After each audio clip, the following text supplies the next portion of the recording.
right, guys, and welcome to Becoming a Better podcast. Today we have three special guests. We are doing an episode on the paranormal, UFOs, metaphysical stuff.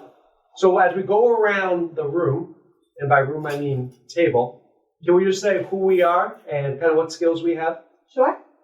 I wasn't going to start with you. Oh, you weren't? No, I wasn't. Just kidding. I know, it's my crystal ball. Her. It's my crystal ball that shows you. It's you. Yes. I am Gagne from Noir Tarot. I am a practicing tarot professional. I also am a medium and a witch, so I mean that's why I'm here at this witchy threesome.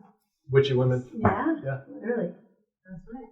I am Rhiannon. I am the owner of Phenix Tattoo and Wellness Center in Cranston, and I also am a tarot reader. A little bit of psychic medium action. I do some paranormal investigation, and I am a witch. So I'm also at Lady Rhiannon's Realm. .com. .com. And I'm Faye. I'm beginning my journey with psychic mediumship, and I actually work with Rhiannon at Phenix Wellness and Tattoo. And I'm here today to kind of share the experience of what it's like to start a journey. So when we talk about starting a journey, for you, Faye, would you consider yourself a witch? Is it something that you can just identify as, or is it something you have to become? I'm actively practicing. So I think everyone has intuitive abilities and everyone has a little bit of witch within them, but it's just all in how you choose to use it or, how you're learning to kind of develop those skills. So I would definitely identify as a witch and a psychic medium. And I would identify as a sexy wizard. Just Absolutely. In case Yeah. anybody was wondering. I don't think they'd wonder. But anyway, so how would we define a witch?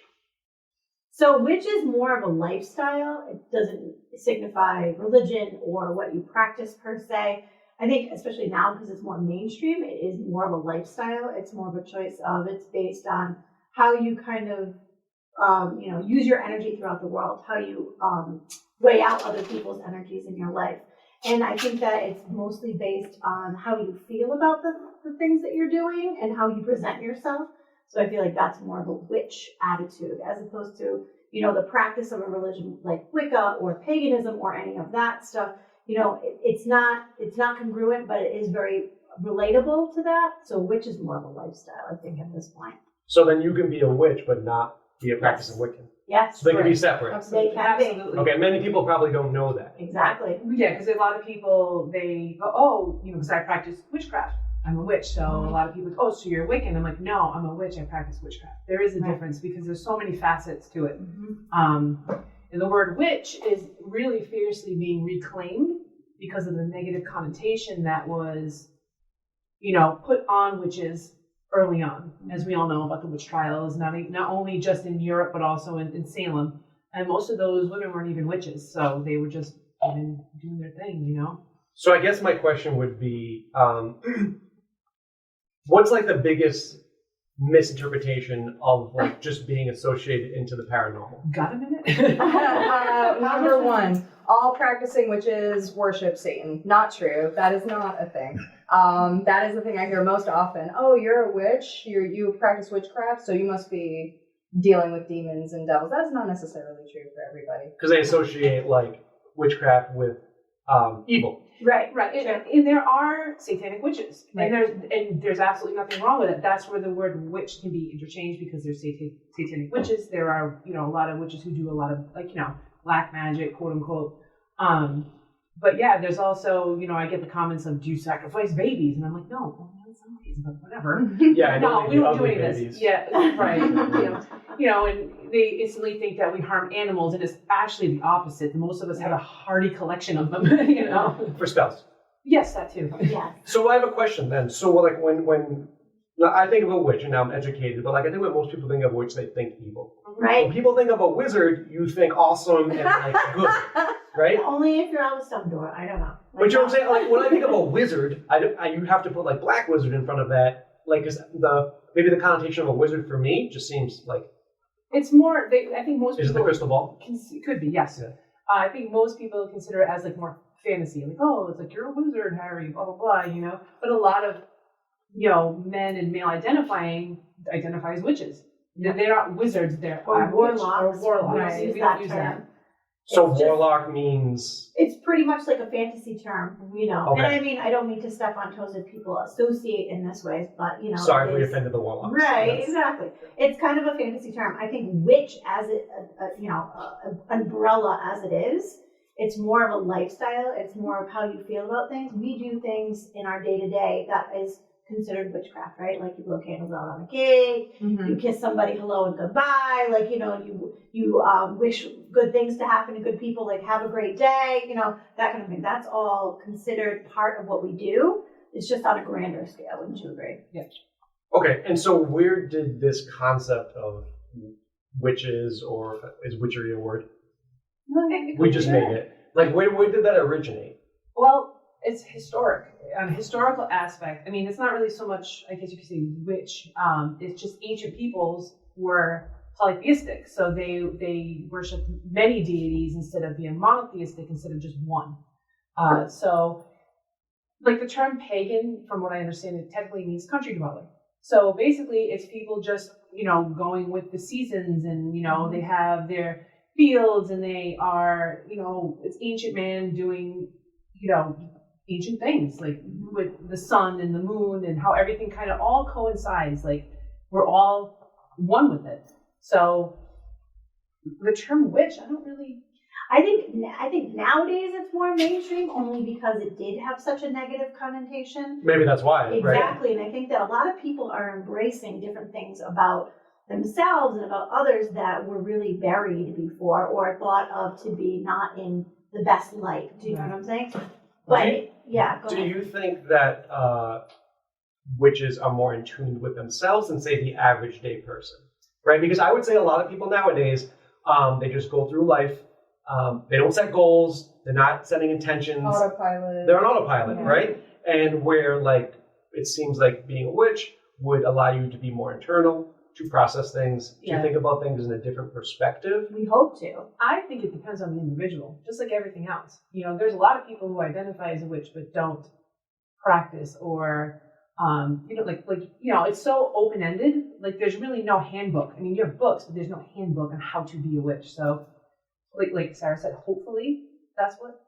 That's Yeah. the intent. Yeah.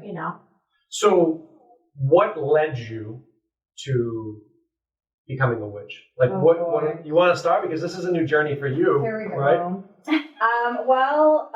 Ever since I was, in middle school, going through my teenage years, I'd always been drawn to mystical and magical and otherworldly sort of things. And I would definitely say that was my beginning introduction into learning about, Wicca. Like I bought my first book. It was Charms and Spells by Morgan Le Fay or something like that.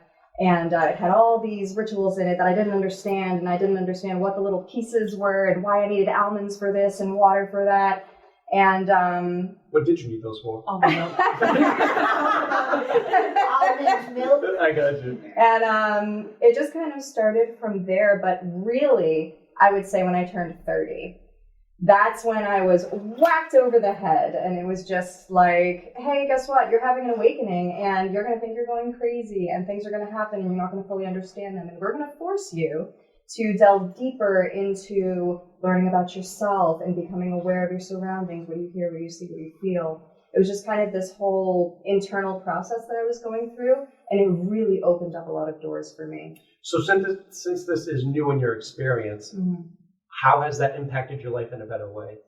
Oh, well, I mean, in general, learning about myself, learning about how I interact with other people, and then also there's that psychic mediumship aspect that was coming in as well, where when I was doing my meditations and trying to connect with myself, I was becoming aware of the sounds in the room and the things that I was seeing, and that was connecting me to spirit. And I think that jumped my self-betterment And belief in it. ahead, and just, gave me a huge wide perspective of, what the world is like, and my own inner what do you call it, terrain, I guess. Yeah. Was anybody reluctant to tell people that they were a witch? So We call like, that the broom closet. right? Yeah. So you guys came out of the broom closet. We Yeah. have. Okay. I did for myself too, because in my late 40s, so I grew up Catholic, And There's no witches in Catholicism. I We mean, burn those.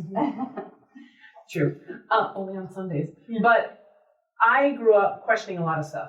So luckily, my mom's really cool with whatever, as long as you're happy. But I had my own, the old Catholic guilt, because what I was being taught for so long, I was finding a lot of discrepancies in how I was being treated in the whole church situation. So, I got kicked out of CCD because I was asking too many questions because she couldn't answer my questions, which were logical questions.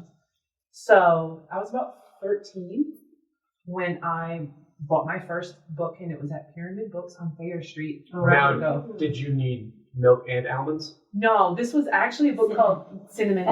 This was a book. We all use cinnamon. This was a book called Gypsy Love Magic by Laura Cabot. So I was like, oh my God, love magic. Sounds like an erotic novel. Honestly, I still have the book because I didn't use it. I didn't know anything about it because I felt guilt.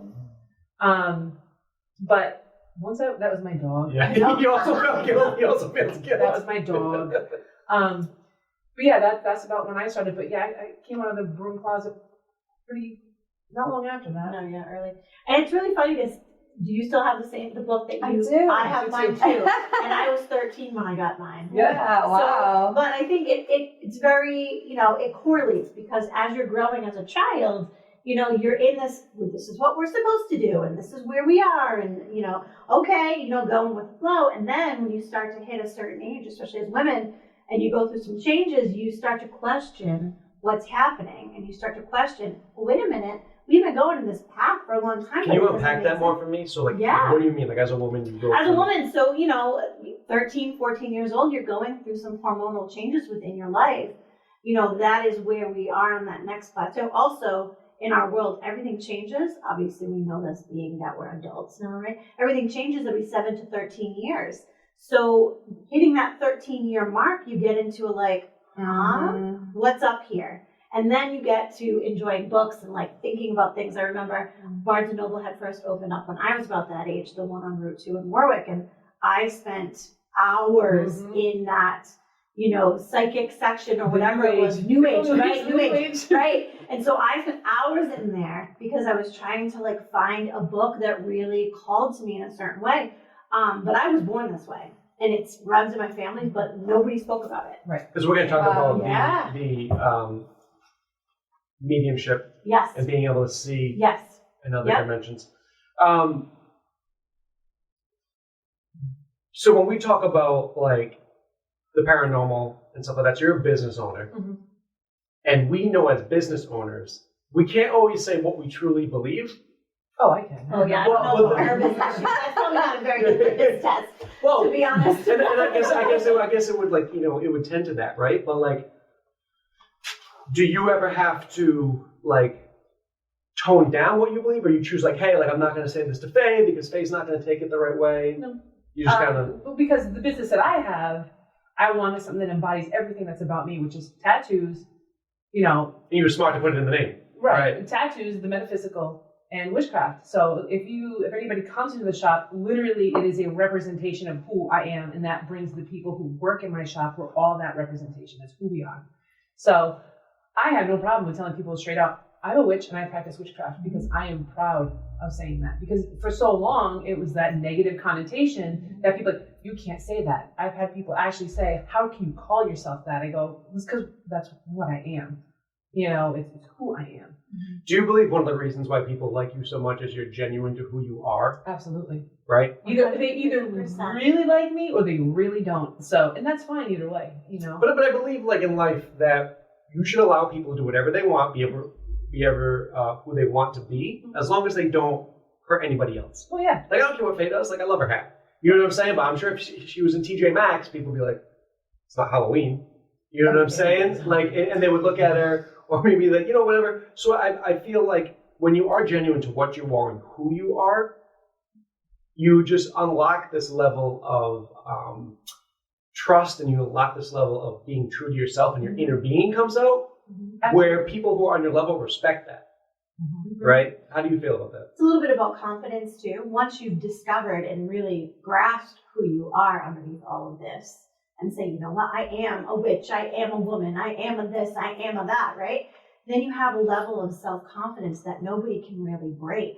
I mean, we see it with people who come out of the closet if they are, in any sort of position, Any kind of closet. any sort of closet, Yeah. right? That once they say, this is what I believe in and who I am as a person, you can't tell them otherwise. And we've seen this time and time again throughout history, right? And it's kind of this way that we feel about ourselves.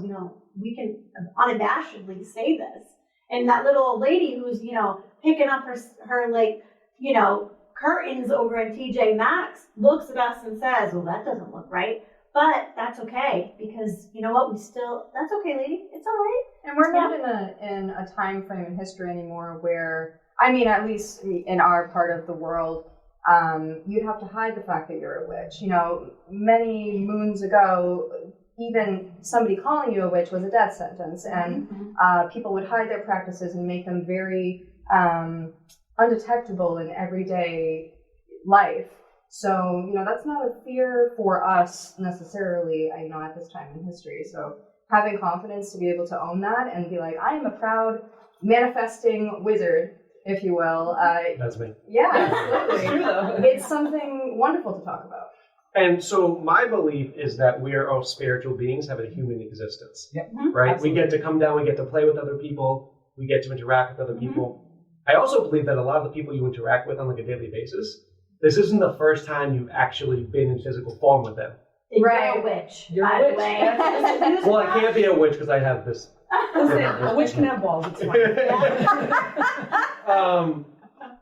So like, what do you feel about that, right? Yeah. Because like, it's cool. Like, we get to come in here and play in like a physical realm, and then just interact and things we couldn't do in the spiritual realm. Right. Right. But that's the fun of it. Like, you get to come down and like life is just like life is like a movie. Right. And when you exit it, it's like you just left the movie theater. So I feel like there is an idea of, self or a reincarnation, or you might have met people that you feel like you've always known. It's just kind of the energy that you have, and I do feel that transcends over the planes. So who's to say that I won't know Rhiannon in my next lifetime, or I didn't know her before? But you're right in saying that we do come back around. Well, all connections are eternal. And that's true. And there are the people that you have, an aversion to, and you might not realize on the next side that aversion is real because of X, Y, or Z. But I do feel that it's right in testing or in kind of trusting your own energies with that person, right? So if you get an ick feeling, the whole idea of being like, yeah, no, is absolutely valid, because, yes, maybe on another plane, you did not get along with that person there either.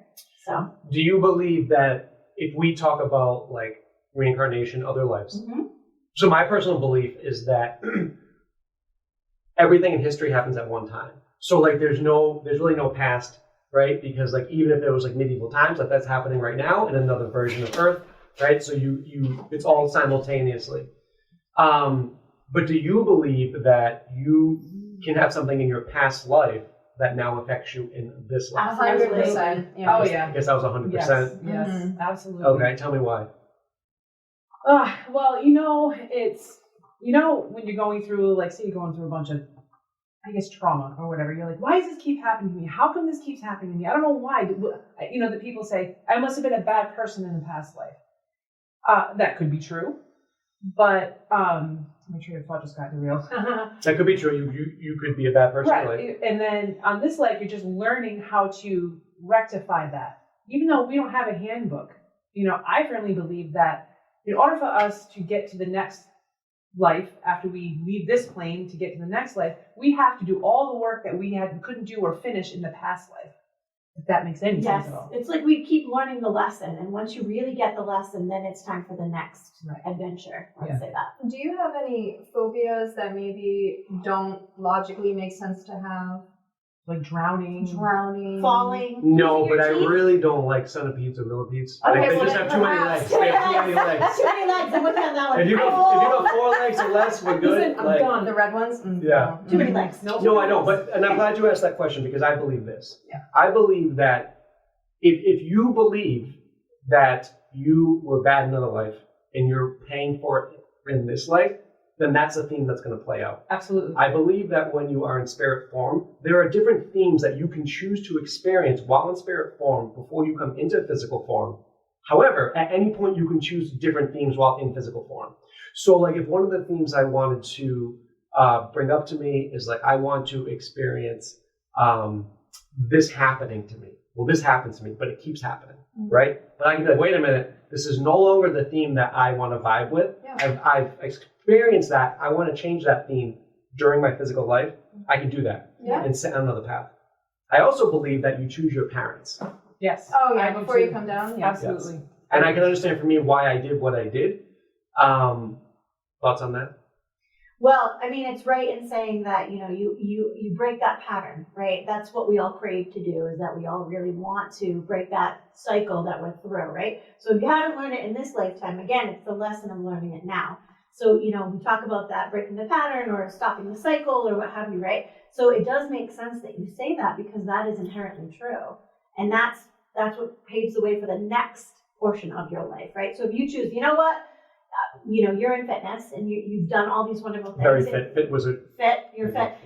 Six pack. Yeah, Wizard. yeah, it's right. It's like pounds a quarter off them things. But you know, if you choose that you want to be a physical person in what that you do instead of like a slob, then that's wonderful, because you're breaking the cycle. Mm-hmm. You know what I mean? And therefore, what you're doing is that you're showing other people that they can do the same. That's what we do too, especially with guidance. So you guide people all day long, and that's what we do as well.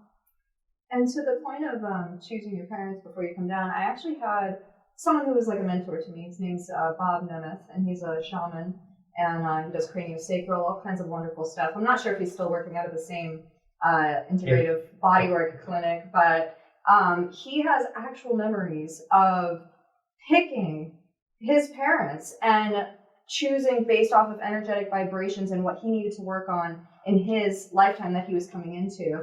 He claims to have experienced that and remembers that. Now I don't remember picking my parents, but I believe it to be true. I just thought that was so fascinating to hear his firsthand story.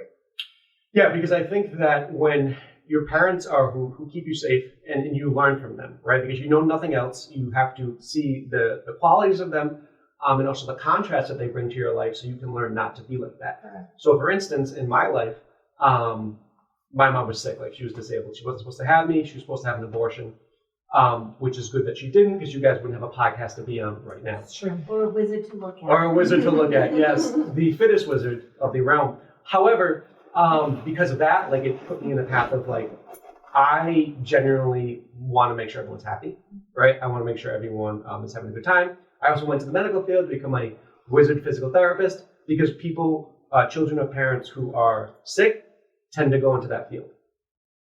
With my father, I mean, she's an Italian mom, so she's nervous about everything, which makes sense, because when you have a lot of nervous energy, you get sick, right? Because you're just in that. But my dad's more chill, right? So he balanced me out versus being that sensitive, like definitely as a young child, like sensitive mom energy. Yeah. And he balanced that out. But he's also he worked out when he was a kid, but he's overweight now. And growing up, I was like, I don't want to be overweight, which is why I started working out. And that gave me a huge path to do what I do now through all this. But that was the base. That's a huge gift. Yeah. Yeah. And you're breaking the cycle. So you are doing what you're supposed to be doing, you know? I agree. And let's talk about that. So one of the sayings I love from Bashar, who Daryl Anker channels Bashar, so he would be an alien from the planet Ascension. Basically, they talk about when you follow your passion is a complete gift that will give you everything that you want. So the things that excite you the most that's your path. Like, that's your emotions are just feedback systems between like your inner being, which is like you're still your spirit form, and the part of you that came down in physical form. So your emotions are the connection. So when you have a positive emotion, your physical mind is thinking what your inner being is thinking. But when you have like a negative emotion, it's opposite, because your inner being's not going to see the negativity. But they say, follow your bliss, follow your passion. So I knew when I was doing the podcast, I was like, this is one of the things that makes me the most excited. So I knew that was my route to go right now. When it stops being fun for me, then it's time to go. Do you have any kind of similar saying in witchcraft or in witch law? If I'm not saying the right thing, No, it's you know what I'm saying? How would I? okay. I'm just a wizard. That's a good question. I have a podcast, Lincoln. Well, I mean, we do say things like "as above, as so below." What does that mean? So that means that what you are, it's always a transfer of energy, right? So if you look at, let's say, an infinity symbol, right? It's always a positive flow of energy. It doesn't always feel positive because we have that weird dip in that infinity symbol, but it's always movement of energy. So the fact that what you're saying is like, you're taking the good and you're like, that makes me happy. And then you're taking the bad and saying, that doesn't make me happy, so I'm not going to do that anymore. It is that transfer of energy that you're looking at. It's always going to flow. It's always going to move. And when you stop it, that becomes the issue of what's the crux of where I need to be. When you stop the flow. When you stop the flow. Yeah. So, I mean, that's why we always say, you know, without the good, we cannot see the bad. Without the dark, we cannot see the light. You know, there's always a flow of energy. There's always two sides to it and a balance, right? Yes. So Sam's stuck, right? I don't know where to go. Like, and I come to you or Rhiannon. Like, what do I do? So what I would do for you is that I would help you with some of the tools that I have so that you can move your life forward. We don't have to dig deep into your trauma or whatever the reason is that you're asking. Why do you say that? Because it's just continuing that negative process. 100%. So that's why we don't do that. So what I would do is I would say, okay, well, we know that this X, Y, and Z has happened to you, but where do you go from here? Give you a perspective of different things. I can't tell your future. And one of the questions that you had, and I don't know if this is the right time to bring it up, is free will. How do you know this? She's a witch. Magic. Yeah, go ahead. I know. So one of the questions that you had come up with, right, was, do you believe in free will? So yes, if I'm giving you That was a personal question I just asked you, though, when we started talking, right? true. Yeah, go ahead. Right? So if I'm giving you a lot of tools and a lot of scenarios and things that you can do to make your life a little bit better, I'm giving you the free will, or I'm giving you the invitation to use your own free will to make that happen. I can't make it for you. So if I'm saying, okay, well, you know, you don't like your hair, so you could shave it, you could dye it, you could change it, or you can just let it go and embrace the natural of whatever it is, right? It could be as simple as that. You have the free will to choose any and all of those. Yeah, so one of the big issues that I had with when people go to a therapist. Now, if you think you need a therapist, I'm all for that. Oh, yeah. Yep, same. But if you keep reliving your past and you keep talking about it, that's what dictates your future. Right. It's like this vicious circle. You don't get to get out of it. You just keep going in this circle. So it's, you know, say for instance, people who, you know, they'll have one relationship and they back up and they do another relationship. Like it could be with any kind of relationship. It could be romantic, friendship, and they're around the same type of people and they go, how come I can't get out of this? Well, you're surrounded by that same energy all the time. You have to break away from it. We're the authors of our own book. You have a choice, you know, even though we, you know, read cards and we do divination, like Sarah said, I'm giving you the opportunity and the choice to change this if you want. But we're always at like a fork in the road. You know, it's a matter of where you want to go with it. You can either go the hard way, you can go that kind of hard way, or you can kind of like go the path of least resistance, depending on what it is. But it's if you're in that constant state of fear and panic and negativity and all this, you're gonna stay there. You're not gonna move forward, even though all the signs are right there. Everything is there. You know, you're gonna be stuck. That's just how that is. I believe in divine timing as well. Mm-hmm. These cycles that you're talking about where you get stuck in these modes of being and you don't have the awareness to kind of come out of it, or even if you do have guidance from, you know, readers and they try to bring these things to your awareness, divine timing will hit you when it's going to hit you. And let me tell you, I'm learning a lesson right now. I stayed in a situation for far too long and the universe is just like, well, guess what? Time's up for you to work that out on your own. We're gonna take you where we need to take you. Right. So there's a couple of interesting points I want to hit on. You were saying where you're going to give me the tools to make a choice. Yeah. Because nothing happens without a decision. Mm-hmm. And not making a decision is a decision not to change. Yeah, exactly. So when we talk about like therapy, if the person, now I agree, sometimes it is good to just kind of air it out and move on. Mm-hmm. If we keep airing it out, we keep playing the same cycle over and over. So if you're doing a reading for me and then you can break me down enough so I believe it, then I manifest differently because you help me change it. Not unlike a coach would do in a weight loss scenario, right? Exactly so. Not unlike I would do as a physical therapist, where people would come in and they're nervous, they don't know what's going on, and I'm like, all right, it's just a stiff neck. I'll get it for you. So all that nervous energy they had for 6 months, the physical therapist who has the authority, because you're coming into my frame, I just calmed you down mentally. Your muscles are going to calm down. You trust me now. I massage you. You're like, oh my God, Marc's a miracle worker. I've had Spanish patients be like, "Tu es brujo," Well, which means you're a witch. You're a witch. And again, I was having Bruja. Yes. bruja, right? And and they'd be like, yeah, yo soy mano de Dios, right? Which means I'm the hands of God. Yeah. Whoa. Yeah. I would play with them. Because I knew what I was doing. No, it's definitely true. Like I've had many women have said that, Danny. Manos de Dios.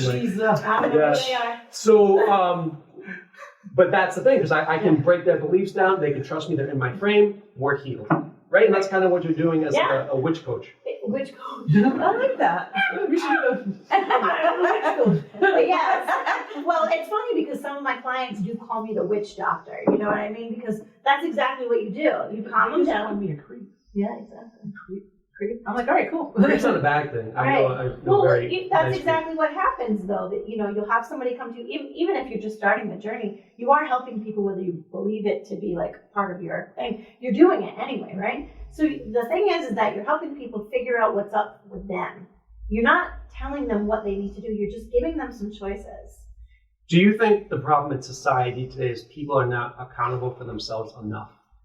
Yes, that is one of the problems that we do have. And they don't want to put the work in. Exactly, that's another problem.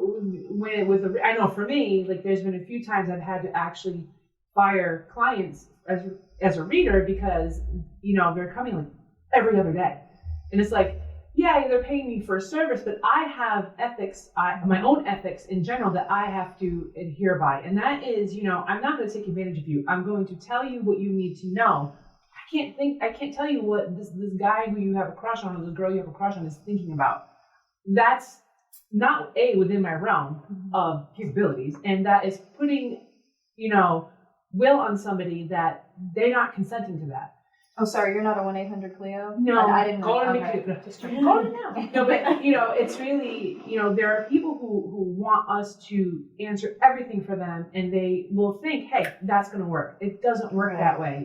They're not willing to do the work. Right. You have to still do the work. We're just kind of guiding you in a certain way. Hence, that's why I always say, like, you are the author of your own book. If you want to change that chapter, you're just going to flip the page. If you're going to read that same paragraph over and over and over again, you're not going to get to the next chapter. Yeah, I think so. We live in a physical reality where physical action is the way we express ourselves. Right. And I feel that, like, when the contrast happens to you, like you're going through your breakup, right? And if you don't take the bounce and become who you are going to become, that's when you stay stagnant, right? So many of the things I've done, many of the accomplishments I have done have been after a breakup. Right? Well, I mean, we go through that too, especially as people who are guides in certain ways or readers or, and we see a lot of people during the end stages and then therefore the breakup. And I always say, don't cut bangs, first of all. Don't do that because that's... Why do women cut their hair after a breakup? They have to. So this is the way that I describe it, right? So a lot of people will ask me why, right? Why do we do these things, right? Guys will buy something. They'll buy a car, they'll buy a motorcycle, they'll buy it, right? Whatever. I didn't know it was that kind of podcast. Okay, we're going there. Let's go. And then women will do something to their appearance. They'll buy new clothes, they'll cut bangs. Get a tattoo. They'll get a tattoo. They'll get a piercing. Like that's just a human nature of what we do to change ourselves, right? Men don't buy new clothes really. If they go through a breakup, they buy a fake thing. Yeah, I used to be creative.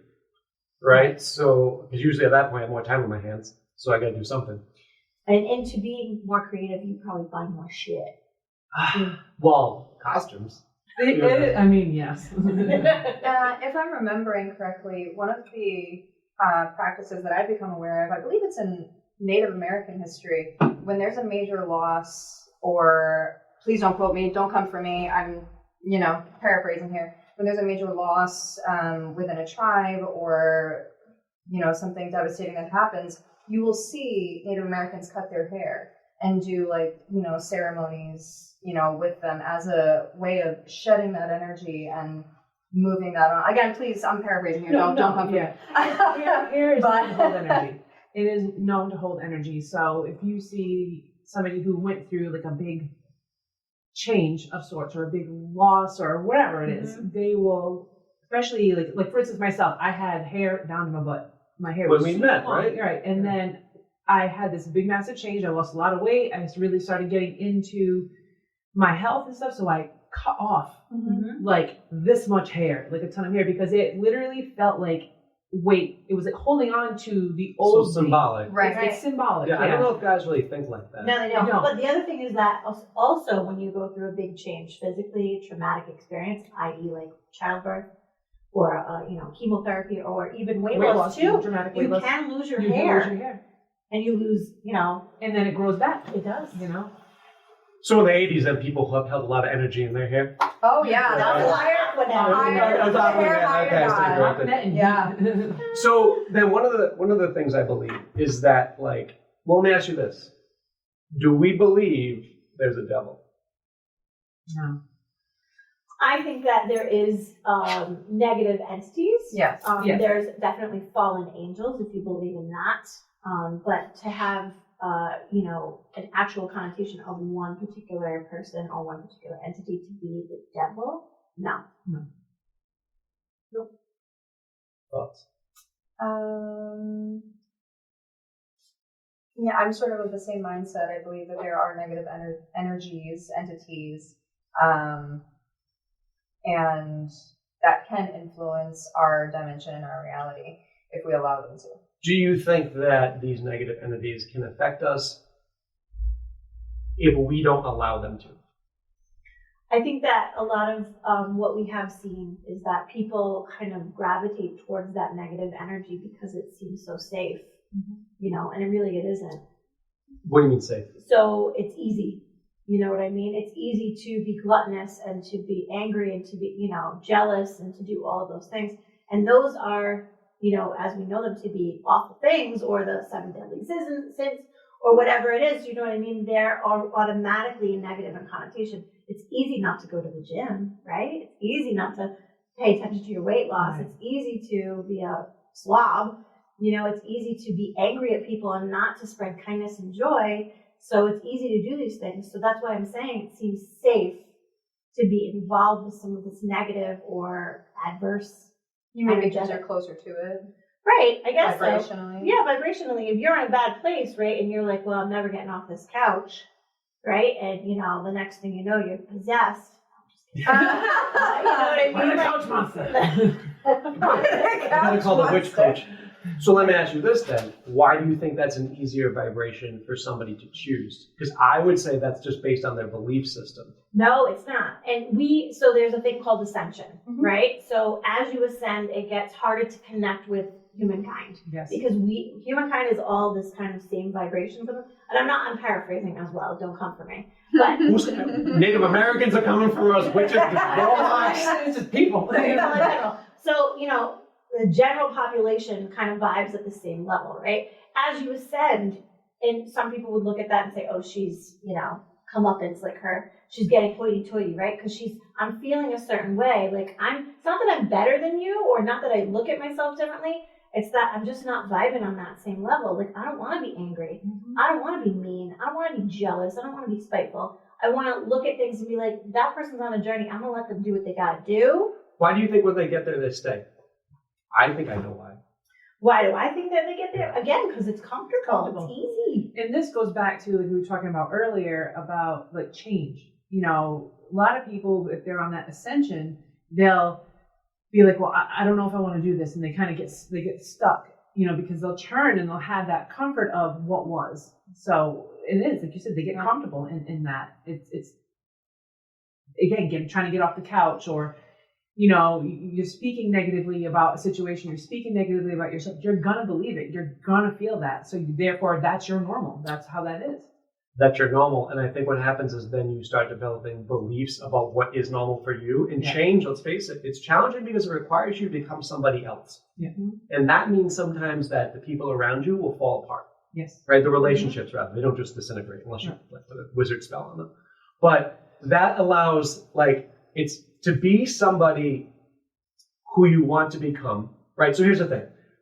Vibrations on a scale, right? The top being love and appreciation, the bottom being, like, depression. As you go up, like, rage is a higher vibration than depression. Yeah. Right? So as we go to these different vibrations, wherever you're at, like attracts like. So people are like, so obviously me and Rhiannon are from two totally different worlds, but we're very alike. And the universe put that together because she needed somebody to help her lose weight.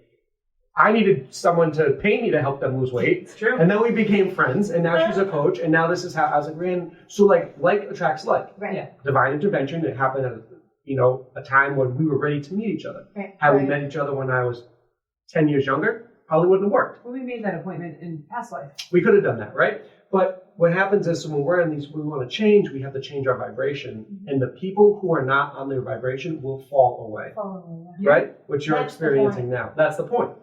But I believe when you have this momentum and these beliefs, because we tell ourselves who we are all the time. And a lot of time we have that negative talk. And if we allow that negative talk to always win, we stay stuck. Because that negative talk needs you to believe that in order to stay. To stay on the couch. Whereas like positive thought doesn't need that. It doesn't need to reinforce itself, right? But you get that momentum, right? And a lot of times we wake up in the morning, that sets our intention for the day. So if we're rushed out of work, okay, we're already stressed, right? And now how's the whole day, right? You woke up on the wrong side of the bed, right? Versus setting your intention, having your coffee, right? Waking up a little earlier. But I think that's why people stay where they are, because they have the same discussions, the same dialogue with themselves each day. You want to say something? Well, we also live in a world that is programming us to do so a lot of the time. And I think a huge part of my own awakening, as I was saying around that age of 30, was that I started noticing, these marketing techniques to make you feel bad about yourself, to make you want to purchase the thing, to make you feel better about yourself. And it's always this narrative of like, I'm not enough, or I need this, or, you should hate this about yourself so that you can become more like this person. And that was a huge part of my awakening. I was questioning those things and asking, why is the world this way? Why do we have to be in such a, wake up, do what you're told, get the money and then spend the money on things that are going to make you happier, when really you should be looking in yourself. I agree with that. Yeah. I also think that so Earth is kind of like a master class in emotions, because this is one of the only physical realms where you can experience sadness, loss, depression. So as a spirit, I could definitely see this from my standpoint. If everything else is positive energy, right? Because when you croak, like it's legit positive energy. Like there's no negativity. Right? Nope. So when you transition, it's all positive. Well, if I'm always positive, then Marc as a spirit is gonna be like, let me go to Earth and play with these other emotions and see if I can actually get out of that narrative and wear like a wizard costume on a podcast talking about this at 39. You know what I'm saying? Breaking all of that programming. Because I would want a challenge. Yeah. That's why I'm a business owner. If business was easy, I'd probably get really bored. Right. So like I know we can see people on the side, but like what are your thoughts on that? Where like we as a spirit came together and was like, because we're all from the same source energy. We need a playground where we can experience these things, because on other realms, other planets, they don't experience this. So it's almost like, it's not even like we're in college, we're going into a master's degree of like being spirits and having these experiences, because physical reality isn't actually real. Only the experience of physical reality is real. Right, and the best way to learn a lesson is to experience it. Because words don't teach. Yeah, because you could talk all day long, but if you could say, hey, I've experienced this, I've been in that situation. But again, back to that, your book of life, it's you have to live it. What do you think about me saying like, yeah, so this is a masterclass. We came here so we have these other side of emotions, not just. I think you're right, and I also think that yes, every lifetime, because that's what it really right. So every lifetime that you do this, you get a new experience. You get something else to put in your belt notch or whatever it is, right? because it's very fluid. So, you know, on this experience, I am this person, and on the next experience, I could be something different, right? So that scares me a little bit Why? because I love who I am now, and But your energy, you could come as, you know. I like my hair, I like the muscles, know. you know, like I gotta do that all over again. But maybe you won't. Maybe you'll No, be born a dog and you won't care about muscles. You just care about where you can poop and what food you can steal. And You where could I be can like sleep. Dean, just Yeah, and whatever. fart all the Or time. like Yeah. happy, you know what I mean? Yeah. So let's talk about this then. So animals are pure positive energy, Yeah. Yes. right? Yes. Absolutely. Which is our base, right? That's source energy. So I read that they're energy balancers for humans. They are. Yeah. I call my cats and my animals that are near me fuzzy pieces of black tourmaline. So black tourmaline Yeah. is supposed to take away all of your negative energy. Yep. When you are sad, I don't know if you have pets at home. I thought you were gonna say that. So I'm not like as much of a wizard warlock as you. Yeah. So I just named my dog Happy. Okay. You know, kind of the same theme. But the thing That's is adorable. that when you are sad, Happy comes and hangs out with you. Yeah, and now Happy's sad because he has cataracts. But that's okay. So His tail will always wag, Yeah, right? you just can't see it. Exactly. Yeah. Oh my God. But I'm saying like that they take away some of our energy Yeah. and they dissipate it, like a crystal would, or like, you know, if you're going to have some tea or whatever, you know what I mean? That's all. Do you think they know that that's their purpose? Absolutely. Yeah. Oh They yeah. know. Yeah. Yeah. I always think in the medical community, you should have like dogs all around everywhere. It's not sterile, Right. So they won't. I know, but great. You being depressed and sad is going to make you more sick than not that dog being sterile. Right. Right. So the Because we- office that I work in actually has 3, and it's lots of psychology, you know, people and therapists and massage therapists. We have 3 cats that live in the office space. Oh, So yes. they're like the therapy cats. Right. They'll scratch on a door and sit on a client's lap, and it makes the experience much better. 100%. They're Yeah. so grounding. Mhm. Yeah. And I'm like, listen, if I find somebody that doesn't like dogs, my red flags go up. I'm like, Oh, how do you not like dogs? Yeah. Right? Yeah. You, that's- And again, I'm talking in jest. Like I was saying that you can't have like a dog in like the ER. Right. You know what I'm saying? But like in the Well, physical hospice. Yeah. Nursing homes, I have Dean in the shop. in the shop, Yeah. physical therapy offices. Now, if you're afraid of them because maybe you had an experience, like I get That's that. different. Yeah. I understand that. Mhm. But like having a dog, now for me, a physical therapist, like you want to make them safe. You don't want them tripping patients. But that does drum up business, so this both ends of the spectrum. But like people would love it doing the exercises and having like a Maltese kind of jump up on the thing Right. and lick their face, right? For Right. the most part. So I feel like they are energy balancers. One thing I did want to say to you, and you were talking about, I don't know what you're talking about, but I wanted to bring this up. Sure. So we have, you have like your inner being who knows everything, right? And only a part of that comes down to be your physical body. So like all of us have an inner being, and that's like our reference point. Mhm. So like your brain just downloads information. Mhm. So like any thought you really have is not really your brain making it, you're downloading it from up top, which is why the best thinkers would be like, I just downloaded that, or it just came to me, right? Where your mind is actually like the decision point, like you're able to like choose your preference. I like this, I don't like this in your physical experience. So why do you think that way, though? So why do you feel that way? Because not everybody thinks that way. Yeah, so a lot of my background would be like Abraham Hicks. Mhm. It would be Bashar. Like Mhm. you could go into like the Seth material, channeled Yep. by Jane Roberts. Right. So basically, when we talk about metaphysical, it all starts with there's source energy. We all come from it. Mhm. We're all one. So we're actually all God, right? Because Right. there's not one being above all of us. We're actually part of it, Okay. and we choose to come down. Okay. I see how you believe that. Yeah. Right? You choose to come down Right. together. Well, okay, so if only part of me came down, that means there's somebody looking up here, Mhm. which knows everything. Because think of how clouded you would be if you knew all your past life experiences or all the things you had in this brain.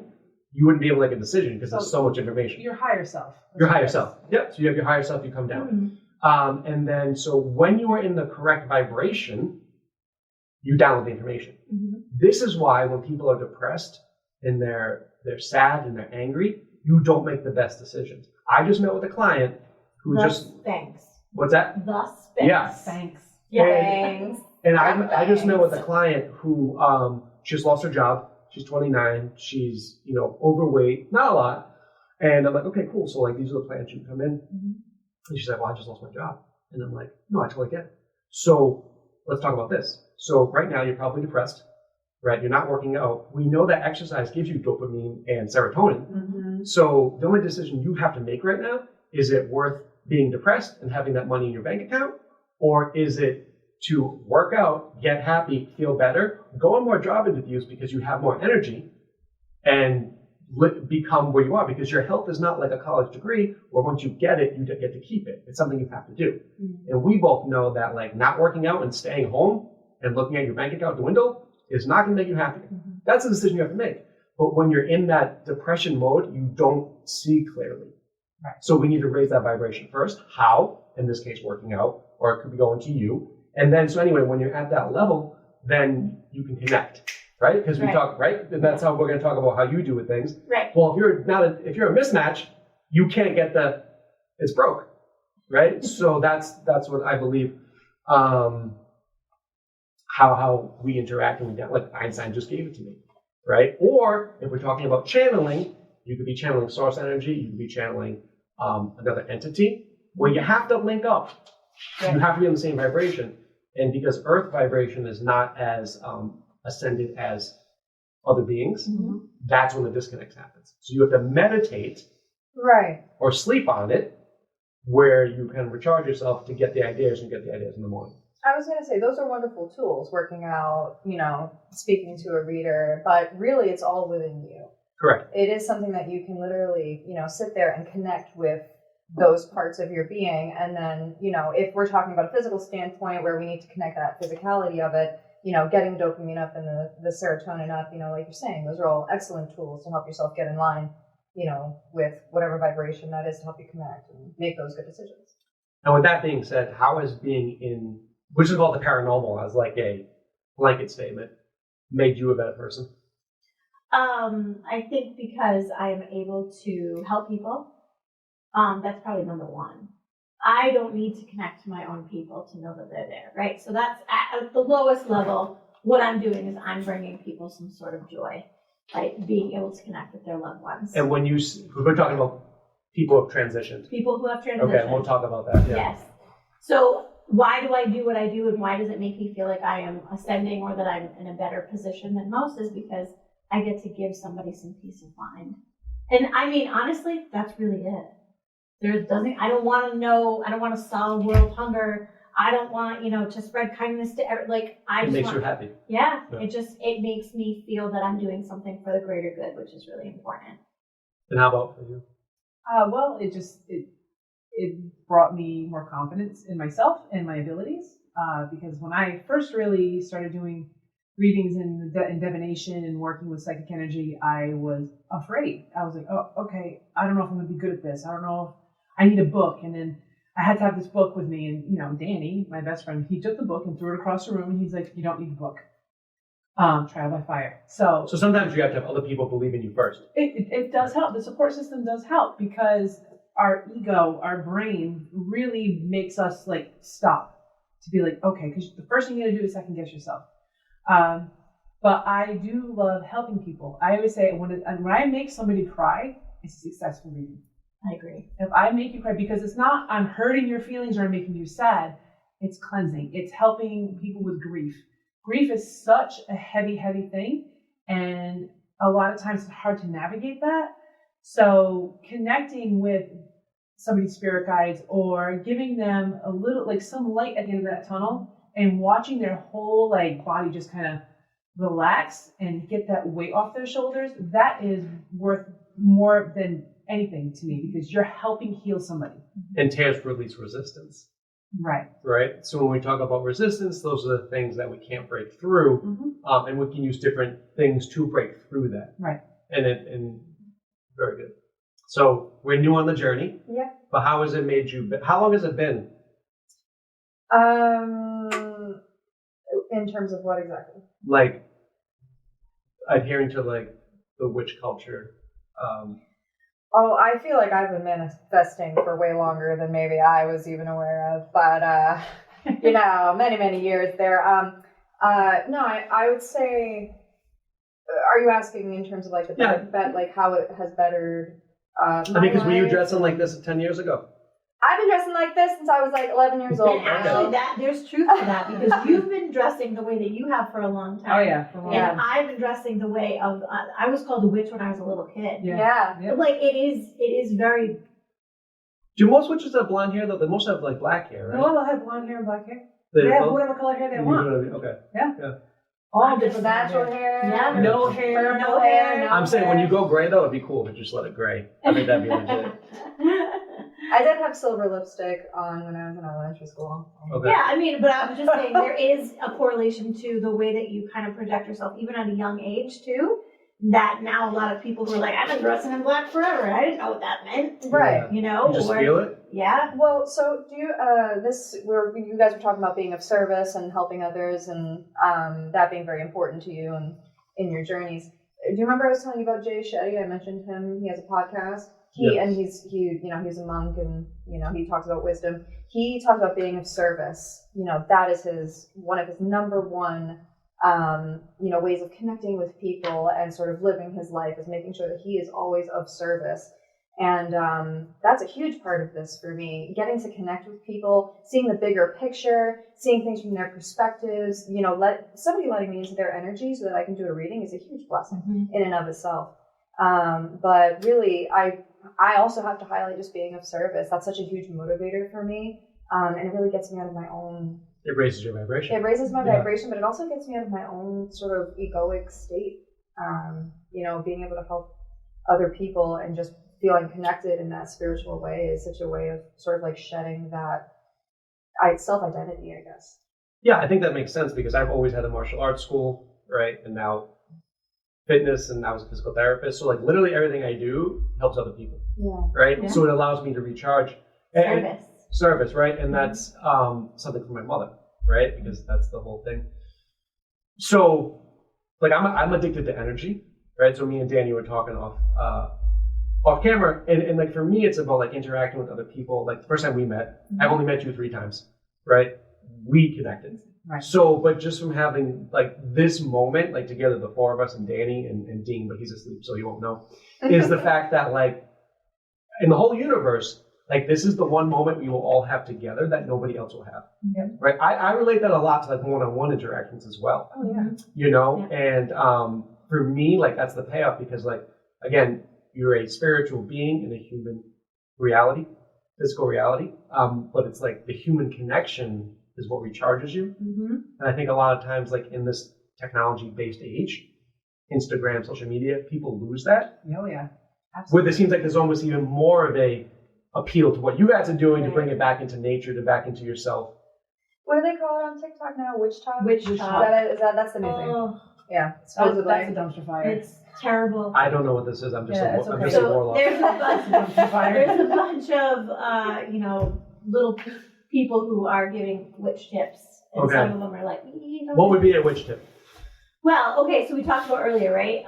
Blowing candles on a cake, Yeah. right? And That's a witch tip? Well, I'm just saying, like, the whole idea of using candles to manifest or to make a wish Okay. is exactly right. When you blow out a candle, or you get an eyelash from somebody's eye, or you guys do that with the necklace clasp, Yeah. you make a wish, and Make you a turn, wish. right? Yeah. That's all witchcraft. So is it a witch tip? Like, you've been doing it for a long time, right? So you come from an Italian background, right? I'm Italian. You're Italian. Yes. So what are some of the things that it's just part of your life? Meatballs. Well, I'm saying like don't shake the tablecloth after dusk. Don't, make sure that you say goodbye to everybody. Like some of Yeah. So like the custom. Yeah, The customs, those are yeah. customs. That's witchcraft. Okay. And so for me, in my brain, the way I kind of do it, it would be like, so everything is like a permission slip to allow you to be who you want to be. So it could be literally like, I'm going to say, like, if I say something while holding this crystal ball, it'll manifest, right? And I actually started doing that when I was a kid with like slight OCD stuff, right? And like touch it, and like literally it happened. And I was like, oh, okay. But then I was like, I can't keep like putting my shirt on 4 or 5 times to manifest this thing. So I've been on this journey myself to be like, okay, just focus and think on it, right? Versus using a prop. But sometimes using a prop, it could be anything, It could be, right? Yeah, And it works. it works. Yeah. I know, and I'm like, maybe and again, so these are all permission slips, because if you believe it will happen, it will happen, Right. These are just tools. They're just tools. Yeah. Right. right? And again, I don't want to insult anybody. If you're doing this to me, it's not that this is causing it, it's the change it made in my brain. Yes. Okay, good, we're on the same page. Right. I didn't want to get pooped No, in a second. no, because that's what it is. Not everybody's going to connect with this deck or that crystal or this. Like it is, it also, I like it. It's pretty to me, so I'm going to use it for my advantage Yeah. because it's my prop. And it makes it more fun. Yeah. I agree. Yeah, okay, cool. And just visualizing, you know, like you're saying, manifesting, visualizing, you know, the thing that you want or need in the now as though you've already have it, and you're feeling the feelings as though you have it now. You know, sorry, Danny, what did you say? Law of attraction? Law of attraction. It's energy meeting energy. Putting yourself in that same energetic state will call that energy to you. So that's exactly what you were doing. Right, and obviously I'm a big love attraction dude. I've been in the hot seat, Abraham Hicks. They even made me into a cartoon. They did. Oh my God. So, but the thing with that is, we all have these things that we want to manifest, and it's really keeping yourself in the vibration of it. Now, I can only speak from like a business owner. You're putting out fires all day long, right? So I talked to Rhiannon. I'm like, I'm trying to stay zen, like everything's good, and like fire. Yeah. But that's the life we live. So I have to learn to be more zen. Right. But Or you which, just be like that cartoon with the dog and the table going, It's fine. everything's fine. Yeah. Some days you just have to do that. you know, and obviously everyone wants to manifest everything, but we're in this reality where the trick is to keep yourself level, right? So how do you guys keep yourselves level when you have to put out dumpster fires? It's hard. The balance, guys. Yeah, and animals come into play for that too. And Okay. kickboxing. Yeah, Kickboxing helps me a kickboxing, lot. right? We call that grounding, right? Okay. Pretty much at that level, right? So for me, I'm going to say keeping yourself level.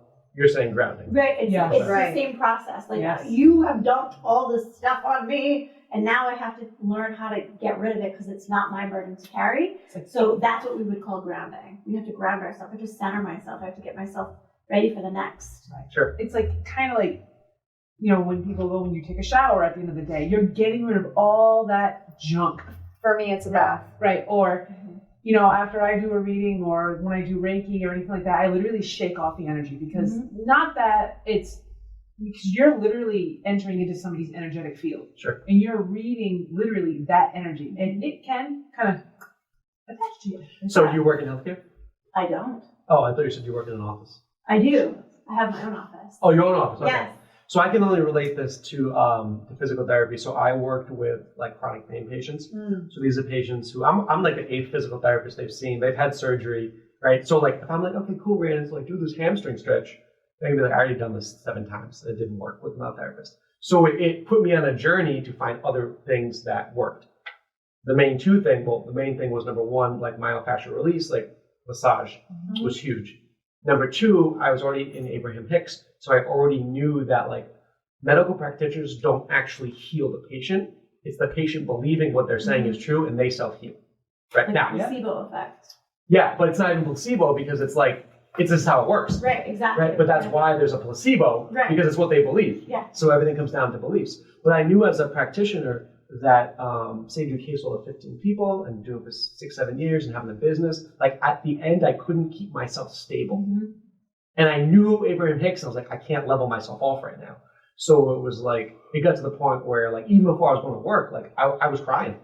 And I'm like, I don't know why I'm crying right now. Like, I don't really, but it's because I couldn't keep myself level because I'm taking out all the energies. And I have to be the one to like control the frame, put the energies in to make them laugh.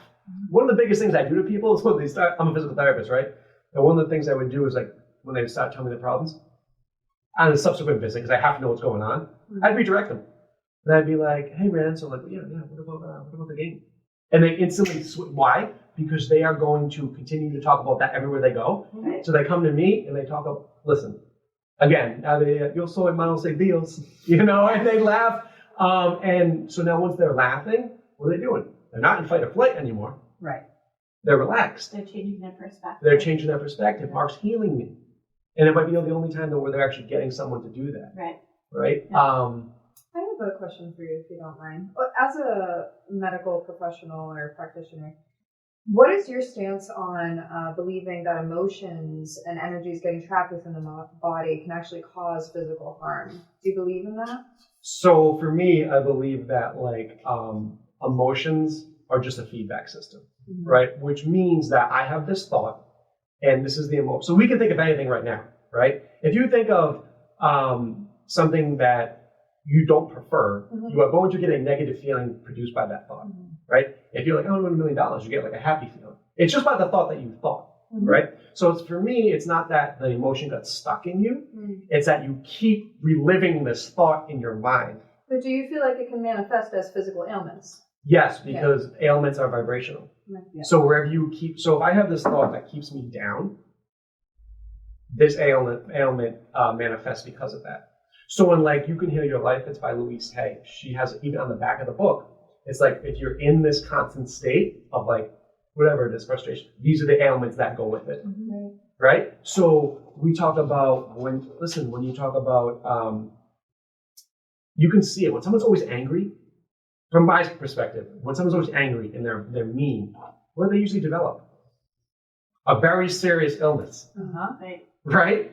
But then you have like this happy-go-lucky person, nothing happens to them, right? So do you feel like when you take people out of that negative thought process and state, you're just in effect healing them by just bringing them into like laughter? Yes. Yeah. Right? So, and that's what I'm saying. So it's not necessarily that it's the emotion trapped, it's the thought you keep telling yourself. Right? So if you change the thought, or like a pattern interrupt, or like I do something stupid, or they laugh, they no longer think in that thought because they're like, what's Marc doing? Right? And that's kind of how you see it. But I want to go to you now, so we can see. Oh, He's killing He's people. I'm kind of on this side. Man, that went right under this way. It's like sausage something going on over there. That's from the pup cups. I just learned about that. I read someone Facebook post say about a pup cup. I never heard it before in my life, but this brings me to the point of synchronicity. Pup cups and Dean's farts. Right? Like the point of like everything in life is synchronicity. Here went from straight to coffee. Well, let's talk about you, so we can see dead people. We can see dead people. You? I can see dead Yes. people. I'm sure you could see them too if you wanted to. What? We all have, so I'll give you my spiel. We all have abilities. We all have a sixth sense, if you will, like the movie. Do I see dead people in their form of death and decay? No, I don't. I see people the way that they want to be seen, which is probably a really good subject for you to think about in that way. Like somebody who has been, suffering from like cancer or something that's really debilitating in their last years do not want to be remembered in that way. They show me, dancing around and, smile on their face and all their hair and all the wonderful things that they're doing. Because on the other side, there is no pain, there's no illness, there's no anger, there's no jealousy. And again, I had said to you, it's like, their personalities will absolutely shine through, but none of the stuff or the trauma that has kind of been associated to that. So the way that I do see them and the way that they do come through, it's for the purpose of the querent or for my client. So Can they come to you just because they want to come to you and not with the client? Yes, they do. So how do you, like, you're just chilling, Yep. right? You're watching Netflix. Usually I'm driving. And you're like Jerry. Right? Well, Not usually, now. Too when I'm driving. All the time. Yep, they pop in when because you know why? Because you're like not thinking about anything and you're just, when you're driving, when you're close to sleep. Because and you're almost in a laying channeling there, state. Yes. Right. Yeah. Right, you're almost in a trance state. So that's when you're close to sleep, when you're driving, when you're taking a shower, when you're doing mundane things, that's when they come out. And So what do they look like? to me, they look different for everybody. To me, they actually look like their physical being. Okay. But you can tell instantly that they're I not. can tell that they're not alive. Because they're see-through? No, not always, but Okay. yeah, it's not like a movie. Okay. But sometimes it does look like a movie because I should not know what they're doing or what they're showing me. They'll show me props. They'll show me things that they love. They show me people that they love, animals they love, jewelry. They'll show me what they look like, I like to eat, so they'll show me what they like to make for food. So now if you're with a client's coming to you Yes. to see this. Yes, Can other beings come in too, or just the ones that they... yes. But the other, so if I'm doing a reading for a client, I call them the gatekeepers, the client's gatekeeper. So let's say, for instance, I'm seeing you and your grandmother has passed away and she comes right away. She's first. She's your gatekeeper. She's going to make sure all the riffraff of all the other people are not, so we could call that a spirit guide, right? Okay. I call it the gatekeeper. She makes sure that nobody else is coming through unless she approves it. She's like a bouncer. She's a I bouncer. got you. Yeah. So none of the bouncers come So through. in you're a witch coach. Well, my grandmother's my bouncer on the other side. Okay. Yeah, mine is too. So like in this area, Yeah. do you see anybody right now? You know why I don't is because I'm not turned on to read. Okay. And because I'm a human being, when I have human conversations with people, when I drink or I have libations or whatever, if I'm spending time with my children, I don't want to see that. Right. So I turn it on and turn it off. Okay. So it would be similar to someone who channels another being, Yes. right? They have to get in that state. Yes, they do. And Yeah. when they do like readings, you're in that gamma state, Right. right? The brainwave gamma. Right. So, but that doesn't mean that they don't break through when they want to. Okay. So I've been shopping before, and a gentleman has followed me around who is not alive. And they're like, get that blouse. Well, no, they're like, talk to my sister who's over here. I Oh, call really? that. Yep, I call Did that. you do it? Situation. Well, he wouldn't leave me alone. I call that Teresa Caputing. So if you've ever watched her show, Long and she Island literally Medium. goes up to people, like the lady who's serving ice cream. She's like, "Did your grandfather die?" She's like, I know this is gonna sound really So weird. what happened when you went up to that lady? I said exactly that. This is going to sound really strange. However, your brother is here, and her brother had passed away the week before. So he showed me what he was wearing, and he said, she's going to make fun of me, so tell her what I'm wearing, because she's going to know it's me.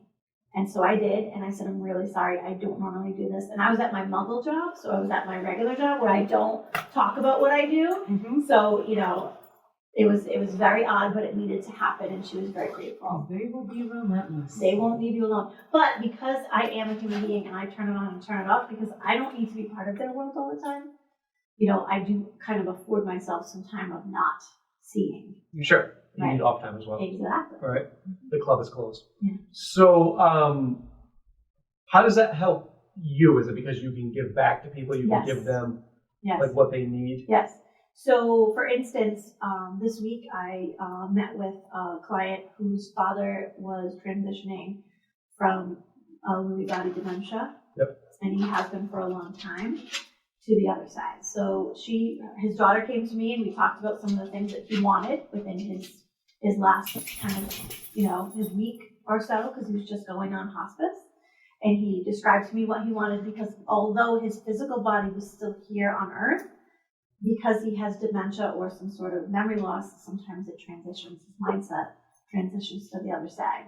So I helped her facilitate some of the things that needed to be done that he wanted, that he was unable to tell them. So his consciousness Yes. or his inner being went to you when his physical mind couldn't. Yes. And I've heard that like when people get dementia or they get Alzheimer's, they're preparing to transition, Yes. right? And it makes total sense because Yeah. then you wouldn't know. Right. So I helped her. So that's what I do. And she actually sent me a message and said, her father did pass away, and that she was very grateful for what that I had said, and that just made my whole life for that day, because Right. it was just, that's what we do. That's why. And when did you know you had this ability? When I was probably 6 years old. So when you're 6 years old, you see this person. Yep. I used to think that there were vampires in my room because, Me too. right? I used to They'd hang wish out- there were vampires in my room. You still They do. would hang out in the corners of my room Uh-huh. because they knew it. I say when you have that psychic ability that is a gift, like we know it to be, it's like a bug light. Remember those from the 80s when you turn the bug light on? Oh, you And know, they'd be the like, blue light. "Ooh!" Yeah. Yeah. So that's what they do. They knew I had the ability, Right, and that so makes they would sense. come to me. You're almost like a portal. Exactly. They didn't know who I was. I didn't know who they were, especially at that young age. When did you figure it out? I figured out later in life who they really were. I figured it out How? later because my daughter can see as well, and Okay. she's 10. And she described a situation with my grandfather she had never met, who had died 30 years before she was born. And I was like, that's exactly what I experienced as a child at her age. Have you learned anything from what they've told you from the other side that's either interesting or that you remembered you live by now? Just that there is no, ill will, or there's no bad intent on the other side, because that's not a proven fact. Do you know what I mean? It's not science. We've had people who have crossed over and then come back you know, the white light stuff. Oh, you come into the light, Caroline, like all of that stuff, right? So we don't know if it's scientifically proven, but what they've showed me is that when you do pass and how you are projected is the best form of yourself, or the form that you love about yourself. And to me, that makes so much sense. And it makes me really happy. Well, I think that would happen. say two things. So that it's pure positive energy, Yes. right, and what you come from. And number two, that life is eternal, Exactly. right? So like even when you transition, like you don't, like you're not dead. You're just in a different form. This is just a mitza. Like Yeah, it's we're just just- bones we're just and the skin. I'd like to call mine a muscle sack, but you guys can call it yeah. a meat sack. Yeah. So, Some sort of sack you have. Let's I agree. So, so for you though, and me and Danny were talking, you're very intuitive. Yes. Yeah. Would you say that's like your? Yeah. So when I read, I'm an intuitive reader. I can see spirits, but I don't say I'm a psychic medium, because I can't just sit there and I'm going to connect with your grandmother. You know, that's a whole different thing. I can feel, I can hear, I can see. Sometimes I can actually smell, which is a little What do they unnerving smell to me. like? It depends on what it is. It depends on what they want to Okay. have me smell. You know, I don't it's want like- them to smell like decay. No, usually it's not. Usually it's like something like flowers or something that is Meatballs. food. Meatballs. I get lasagna a lot. And I'm like, Oh, Mama's God. here. Good for you. Yeah. That's a good they'll smell. cook for me. Right. They'll literally be like, here, eat this. And I'm like, I can't. It's not real. It's not real. Can I have Right. some of your ability, please? Right. I would love it. You know, so it's intuition. So when I tell people like I know things, it's because I know it, and I can't really explain how or why. I just do. It's just, again, we talked about channeling earlier and how that is just such a broad statement. When I'm doing a reading or I'm talking to somebody, I'm just getting the information. Just that's what's given to me. I'll get feelings. I'll get flips of pictures that come up into my head, and just it comes out, and I just talk. Like I see spirit. So I can't really always connect to them. Like, hey, I'm going to have a conversation with them. But you were talking about, you know, gatekeeper. That's like my grandmother's my bouncer on the other side. If I'm doing a reading for somebody and somebody wants to come through, they'll come through. I don't usually always see them in their like physical state. I usually can tell by this is an older person. I can usually see like gray hair. But I usually pick up their emotion and how they're happy or how they were in life. You know, that's the feeling that I get when I do readings. So that usually kind of hits me on the head. And I think it's important, and see if you agree with me. I think everybody channels, Mhm. right? So when you're in the zone, like you're channeling, Oh yeah. and Right. that's when you get those pictures in your brain, Yes. right? And I think that's what we're talking about, like whoever it is, like somebody who is very successful or creative. Like when I got an idea of like a book, it just got downloaded into me. Right. I wasn't like, I'm going to write a book about a pug, right? It's just like, oh, I looked at a pug, and I was telling my girlfriend at the time, I was like, you know, pugs are so ugly, they're cute. And she laughed because I'm funny. And then I was like, you know, I'm going to write a book about it. And I was like 15, but why did I say that? No, I wasn't 15, I'm sorry. I was more like 25. Why did I say that? That's a statement I just said about I'm going to write a book. And at that time, I only written like a couple martial arts books.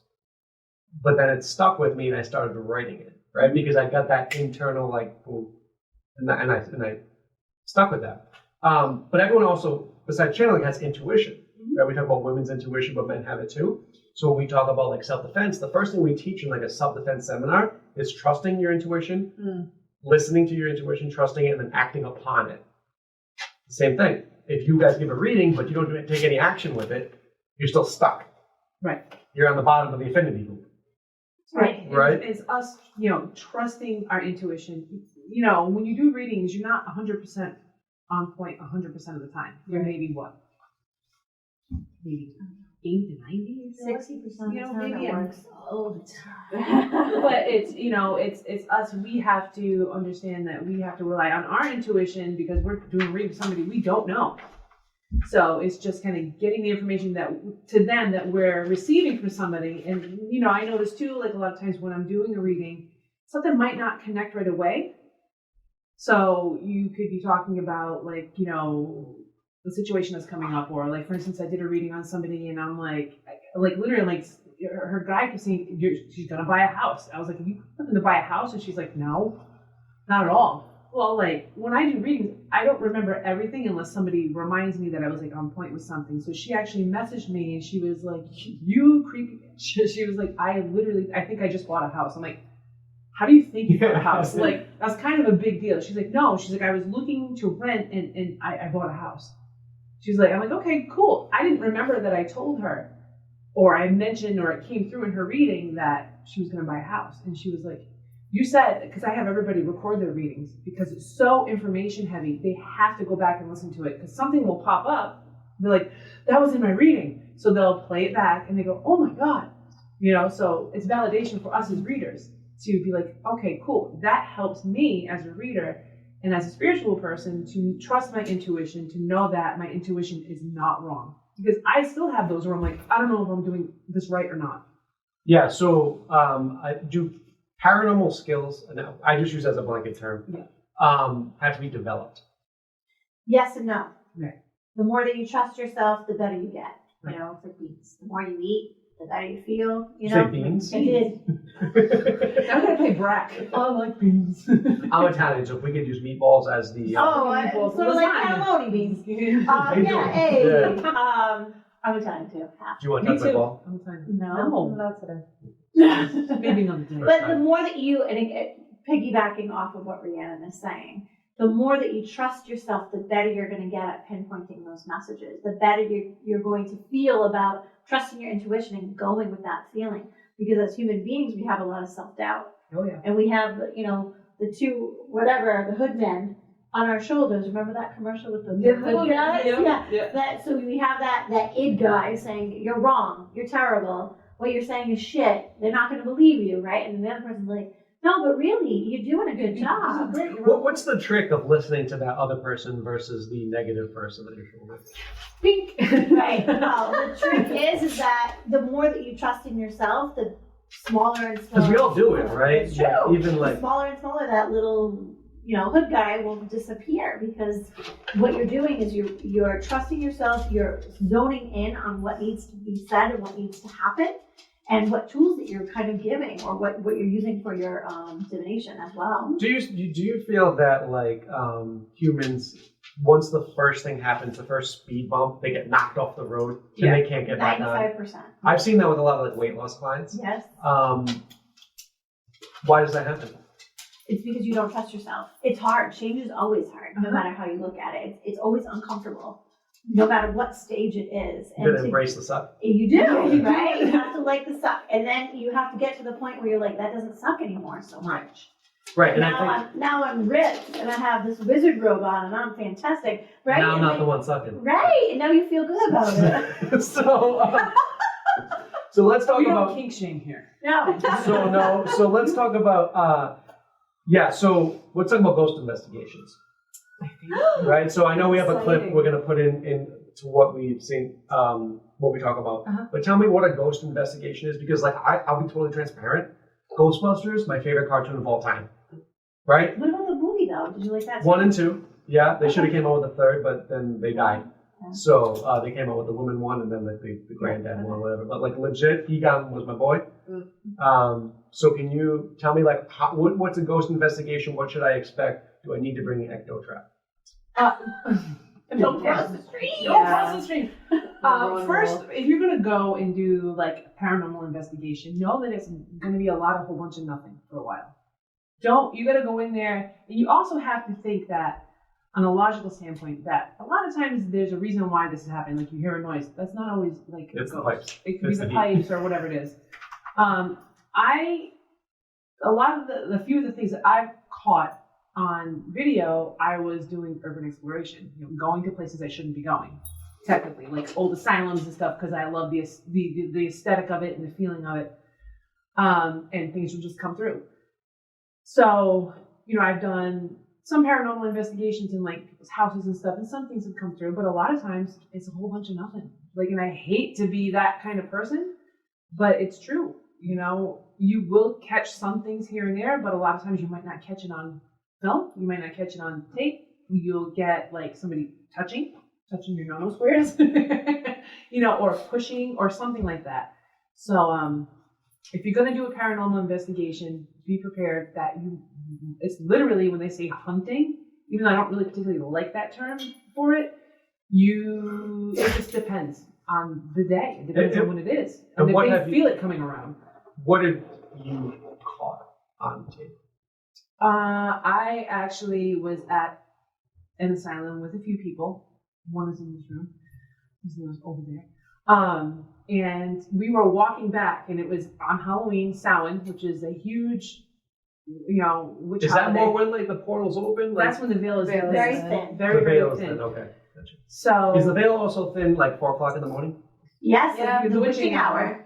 It's 2 to 4. 2 to 4, yep. So I'm definitely a warlock. Silent question. We'll get to the badge later. yes, we will. I don't need a Warlock. A war and a lock.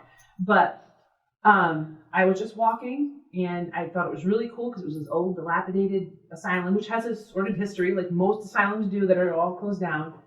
And I was like, this is really cool. And it was on Snapchat of all freaking things. So I recorded it, thought it was neat, downloaded it to my phone, and I caught an EVP where you hear, go back.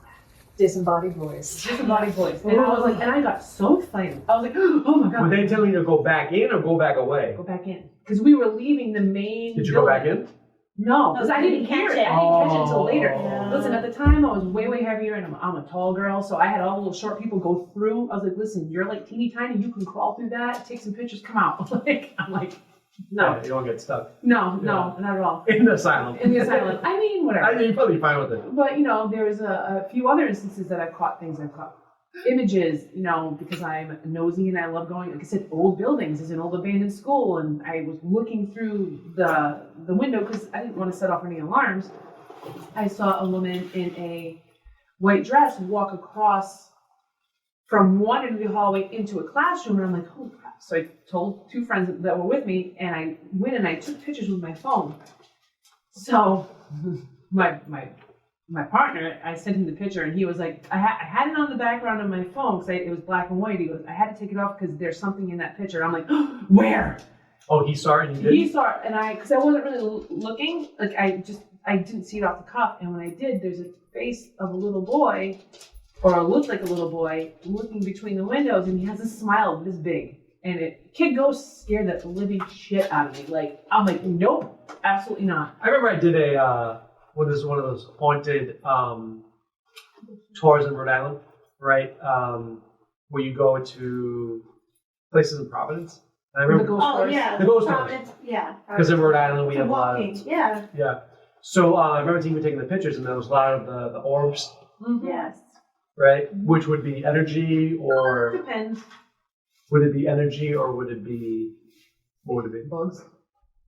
Oh, right. Dust particles. Okay. A lot of it really is orbs if you look at, Right. because again, we're all made up of energy. Yes. Energy is everywhere. So yes, you are going to capture that in a frame when you do it. So And I would say everything is an energy transaction. Yes. exactly, it's true. So, and also manifestation in its finest, if you're wanting to see something, you're going to see something. You are going to see something. So, Yeah, so I think this can be pretty hard, which sounds silly, but like if you can hold a thought for 16 seconds or longer, like you start to manifest it, what happens is there is this delay of when you think it and you want it and the actual manifestation. Right. And so that screws people up, screws me up, right. because you're like, oh, I want to manifest this, then like in 30 seconds later it's not there. Right. But if you didn't have that delay, then you would think of something like an anvil dropping on your head, and instantly And an you'd be anvil. screwed, yeah. You know what I'm saying? Everyone would be dead. Everyone would be dead in an Did you instant. get lots of stuff at the Conjuring House when you were? Well, we did the day 1 hour day tour. Okay. I did get a few things that came up. A couple things. It was pretty neat. Yeah. I want to do the overnight. That's your manifestation. Yes, that's going to happen. I know. Oh yeah. So can we just kind of go quickly through like what all this stuff is? Yeah. I'll start. This is my wizard ball. That's a crystal ball. Yeah. The universe in there. This is The the universe is in your ball. That's Yes. amazing. It's also in the grasp of my hands. But can we kind of go through, because I know there's a lot of tarot cards, and I think we're going to do a reading, Sure. right? That was that was the chick, and wasn't you? It was the chick. We have all right. We have oracle cards. We have tarot cards. What's the difference? Oracle cards are more of a sentiment or feeling. So usually a card with one word on it or a phrase or a picture of something, right? Tarot cards are very more specific in what they mean. So, you pull an oracle card and it can say movement, Right. and you're like, okay, well, what does that mean to you? It means something totally different to you than it does to me. Me is movement from a couch to the fridge. You is Right. flips and tricks and, all of that stuff, right? What kind of tricks are we talking about? So movement is different, but tarot has specific cards that are geared towards specific phrases or specific, events or things of that nature. So it's more of a pinpointed, more of a, how do I say? Concise. Yeah, a concise meaning with tarot. So you are getting more information. Doesn't mean that you can't get an effective reading with Oracle. Oracle is more of a feeling or a sense. Okay. Would you agree with that? Yeah. Oh, yeah. Absolutely. Very different feelings. I use both. So. And like for the different decks, is it akin to like if you have playing cards and like you all have the same playing cards, but they have different designs on them? I use the analogy of shoes. So we have all these decks, right? We have all these different, but sometimes you want to wear your sneakers, and then you're okay. Well, it's raining, so I'm gonna wear my galoshes. But I really want to go back to my sneakers. But then I'm going out on Friday, so I really need some hooker heels. So you go back and forth to wherever you're feeling energetically. I have a ton of booties. Yes, I'm sure. Those are his Italian hooker heels. Yes, I'm sure. If you say me, I'll be much taller than I am now. So, and then we have some sage, right? Looks like we have a mixing bowl. That's that's a Palo sound tomato. bowl. That's This sound is the sound bowl. I'll mix it. I love We it. mix sound in it. In the wizard This is- land, this that's is what we actually, use that for. This is mixing. actually, I believe it is mugwort. It's not sage. I don't really particularly use sage. I don't use sage. I don't either. use sage. And it's I different. use a spray. Would that be called herbs? What was it? What would you call these? Like herbs? Well, I like if they were like They're what were herbs. that? It's herbs. It's leaves. Yeah. Like so, like different leaves or herbs have different meanings Yes. associated with them. Yes. Yep. And they do different things. Okay. So Correspondences. mugwort is for psychic ability. You can burn it as well as drink it in a tea or sprinkle it on whatever you need to, right? It's not pleasant to eat. No. So, but what it's supposed to do is to heighten your psychic abilities. Okay. Whether or not that's true is totally up to who's ever ingesting it or using it or, maybe. Now, if you do a spell, right, this milk almond spell that Faye likes to It's do. water. Well, no, but it makes milk. Makes almonds. It's true. Yeah. So Best spell. if you do like a positive spell, is it believed that it comes back to you more positive? Because I know I've heard if you do a negative spell, it comes back to you twofold. Well, that's a whole other can of worms. That's Okay. a whole other podcast. I got you. All right. I mean, we Okay. were like, we can go on with that.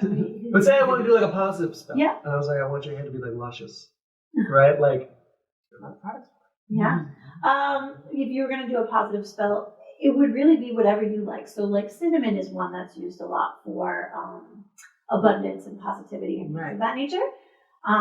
Don't do the cinnamon challenge, but Right. if you use it within a spell, if you're making a spell jar, which is really very common, or a spell ball, or what you do is you put all these items into a little jar, and then you use it for whatever you want. You can hold on to it, you can throw it away, you can burn it, you can throw it in the ocean. I mean, Bury it, whatever you want. whatever you want to do. It's all your It's intention. your intention in it. right. I learned something so interesting about cinnamon. So I was kind of looking into a practice called hoodoo, and it's for African American cultures. That's where it originated from. That's sort of its roots. And one of the practices is they sprinkle cinnamon into beverages, coffee. To my knowledge, this is what I've come to understand. And I do that. And when I'm touching it, I'm using my energy and transferring it into the cinnamon and then into my drink. And I'm holding those energies and vibrations that I want to convey. And then I imbibe. And that's a totally different practice of, it's not even just like putting it into a spell bottle or, capping it off or whatever. It can just be like literally everyday practice and your morning routine. I guess that brings up a good point. So, like when we talk about either business or becoming a good martial artist, like you take from different teachers versus just one specific ideology. Right. Is it the same? Yeah, I would consider myself an eclectic witch. Yeah. And what that is I've taken things from Wicca, from paganism, from Christianity, from Satanism. It sounds scary, but you make it your own. But Satanism isn't really actually about like worshiping the devil. No. Satanism is actually like doing unto others as you want them to do you, It's right? about Exactly. self. Yeah. It's about self. Right. It's about you But are that's God. what I'm saying. You take a little bit of everything and you make it your own. I take a lot of my ancestry in Italian American ancestry and what I do, and and as well as what we've done in growing up, right? Like throwing candles on a cake and giving hugs and kisses, and all the things, right? So that kind of a thing and what that it is makes me an eclectic witch because I've taken all these things. There are other kinds. There's green witches. There's cottage witch. There's green witches there. Is there fighting between the witch clans? no. There shouldn't Okay. be. No, I don't think I've seen any. No. I think if anything, the way that we are very open-minded is that we learn from each other. Nobody is better than anybody else, so we constantly learn from each other. Right. From each other. With everything, you have different people, different personalities, people that consider themselves elitists, people that are, like the baby bats of, certain. What's a baby bat? That's goth, Yeah. Baby Okay. bats are like people just coming into like gothic We call subculture, but yeah, right. The Beckys. The yeah. Becky's. The Witchlets. But I'm sure there's rivalries that, I'm sure we don't even, No. I can't speak for you, but I don't. Oh, and that's the Deal with ascension any of process, right? Right, Is yeah, that so- you don't look at it and say, that bothers me because I want that. Well, this makes sense. Hate only comes from below, Exactly. which actually means that hate's only going to come from a lower vibration, Exactly. right? Which is never Yes. thought of. So I want to do a reading, but before I do that, the last question I always ask is like, if someone's watching this and they're stuck, they're not where they want to be, I want to go around the room. I want to start with Faye. Like, what advice would you give somebody or yourself who you're not where you want to be, you know where you want to go? What has to change? What steps can you take? Can you phrase the question again? Yes. So you're not feeling your best. Yeah. Well, let's say someone else isn't feeling their best. Right. What do you tell them? How do they change their life?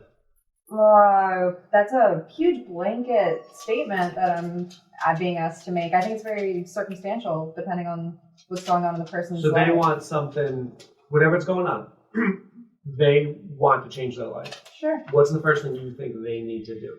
Well, the first thing that comes to mind is look within.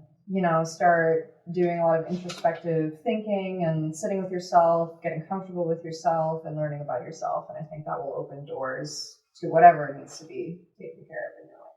Which makes sense because before you take action, you want to take aligned action, right? Which means you're grounded, you're level, and then you take the action because that action is going to take you further than if you just take action with no direction. Or you know how you're mad and then you take action, but it's not really aligned action, and then you Right. do something worse. Right.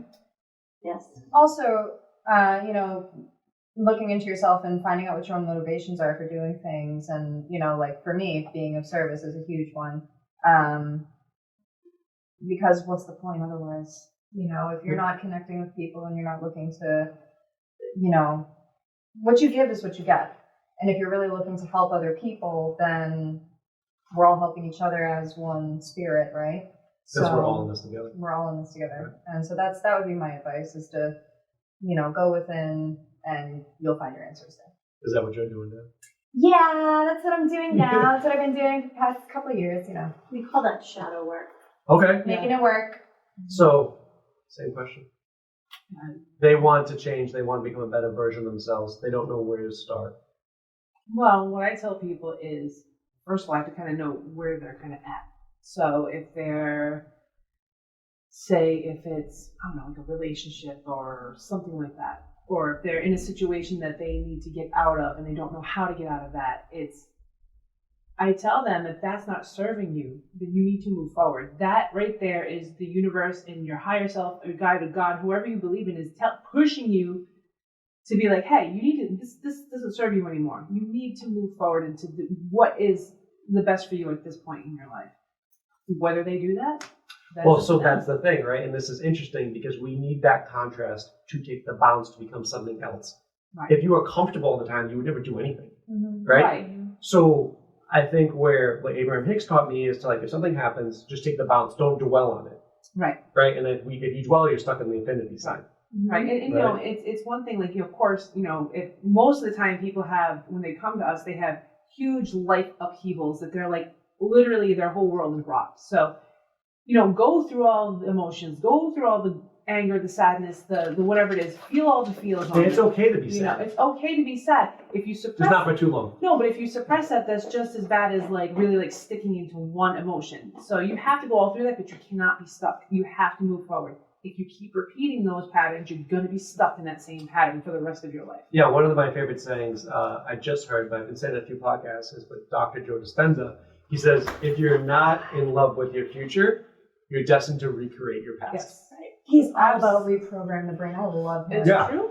He's a chiropractor. A lot of his stuff based in, scientific research and, looking at the So- brain. Oh my God, he's fascinating. So basically, for me, it's like he talks about Abraham Hicks stuff, but he backs the physical science behind it, Right. right? Because the Yeah. spirits are not doing the physical, right? Thing. All right, and for you?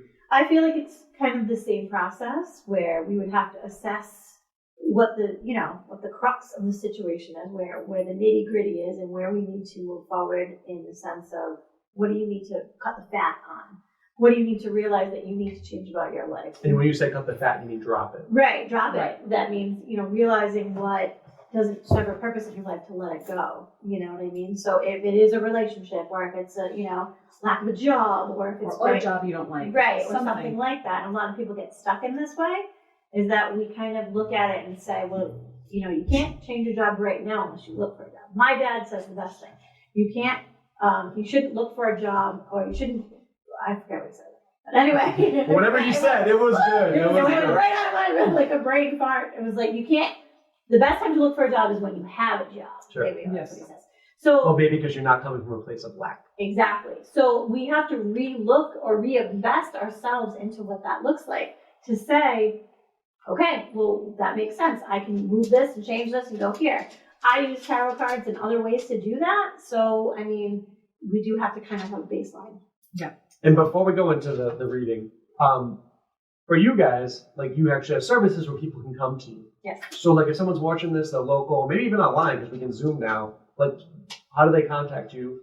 So I do a lot of my work through Facebook and Instagram. So I don't know if you do any show notes. I know both of them. Yes. Yeah. If you do show notes, I can leave my info. I do have an office in East Greenwich, Rhode Island, so I'm local to this area. So that's where I do. I do, gatherings, parties, events, all of that. Do you have your place? I do have my Oh, office. Yes. LadyRhiannon'sRealm.com. And I do readings at my shop, Phenix Tattoo.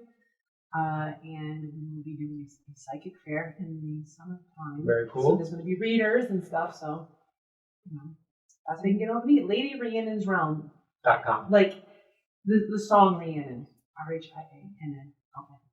I like the voice you used when you did that. Yeah. I had to say it slow. So here's the thing. So listen, do you want to do the reading for me? You want to do it for Faye? Either one of you, doesn't matter to me. Danny, do we want to move the camera closer so you can actually see the cards?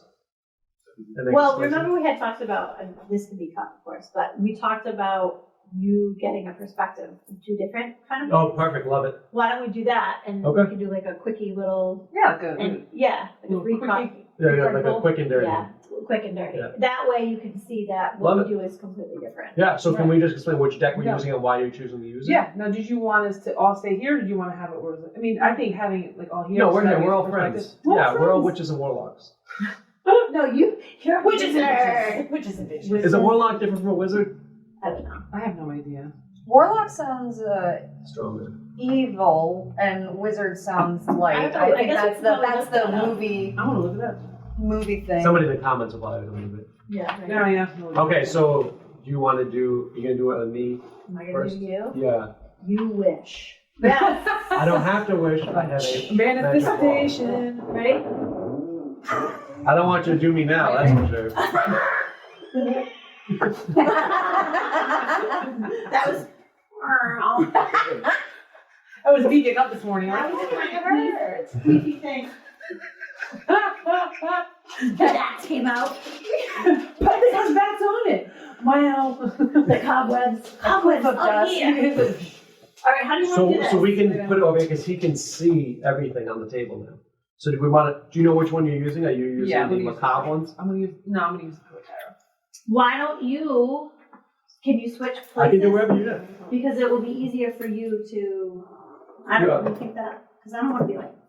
Hey, just throw it down. Well, I was thinking if if you just put it down, because then he can see the card and Alright. you can explain. Well, we want to see your reaction too. Well, you He's can got say a that. camera trained on him, and then this is us. Gotcha. Yeah. Do you want to move my hand? See?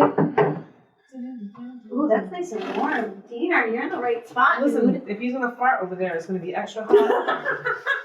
He's gonna hotbox the Hotbox joint. everybody's look at that. So I can Move the mixing bowl. The mixing bowl of sound. Fell out the chair. The sound bowl. Okay, so now we're gonna do 2 different readings from one from you, one I'm from gonna have Rhiannon. her do her thing first, unless you wanna, we just slam cards down at the same time. Well, I guess we do hers first, and then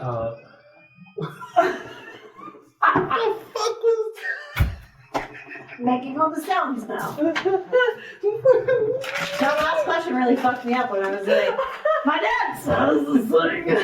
this is my favorite saying. I don't remember what he said exactly. That's true. But he always says, he's like, the best time to look for a job is when you have a job. It's kind of like the best time to look for a girlfriend when you have a girlfriend. No! That's not the Oh, same. I mean, No! I mean, unless that's your kink. Again, we don't kink shame. Right. No! Okay. That was the So- advice Danny was giving me off camera. He was like, let me move the mixing bowl. Hi, handsome. What's up? He's like, I'm gonna go home. I know you hungry. I know I don't have it. Okay. So a reading with me. And this is what somebody would, when they come to you, this is how this would work. This is exactly. So a reading with me is that I want your energy on my cards. So what I I'm have no gonna. problem with that. Okay. So what I'm gonna have you do is I'm gonna shuffle all the energy that's previous in the cards that I feel is the right time, right? And I'm gonna have you put your energy on my cards. I'm gonna have you shuffle as best you can. Don't break the cards The yet, tough guy. sleeves are much. So the wizard. So there are 78 cards in a tarot deck. In a normal playing card deck, there are 52. So it's a little bit different. Wizards don't really shuffle. What's going on? He's looking something. What's going on? Do we have the air?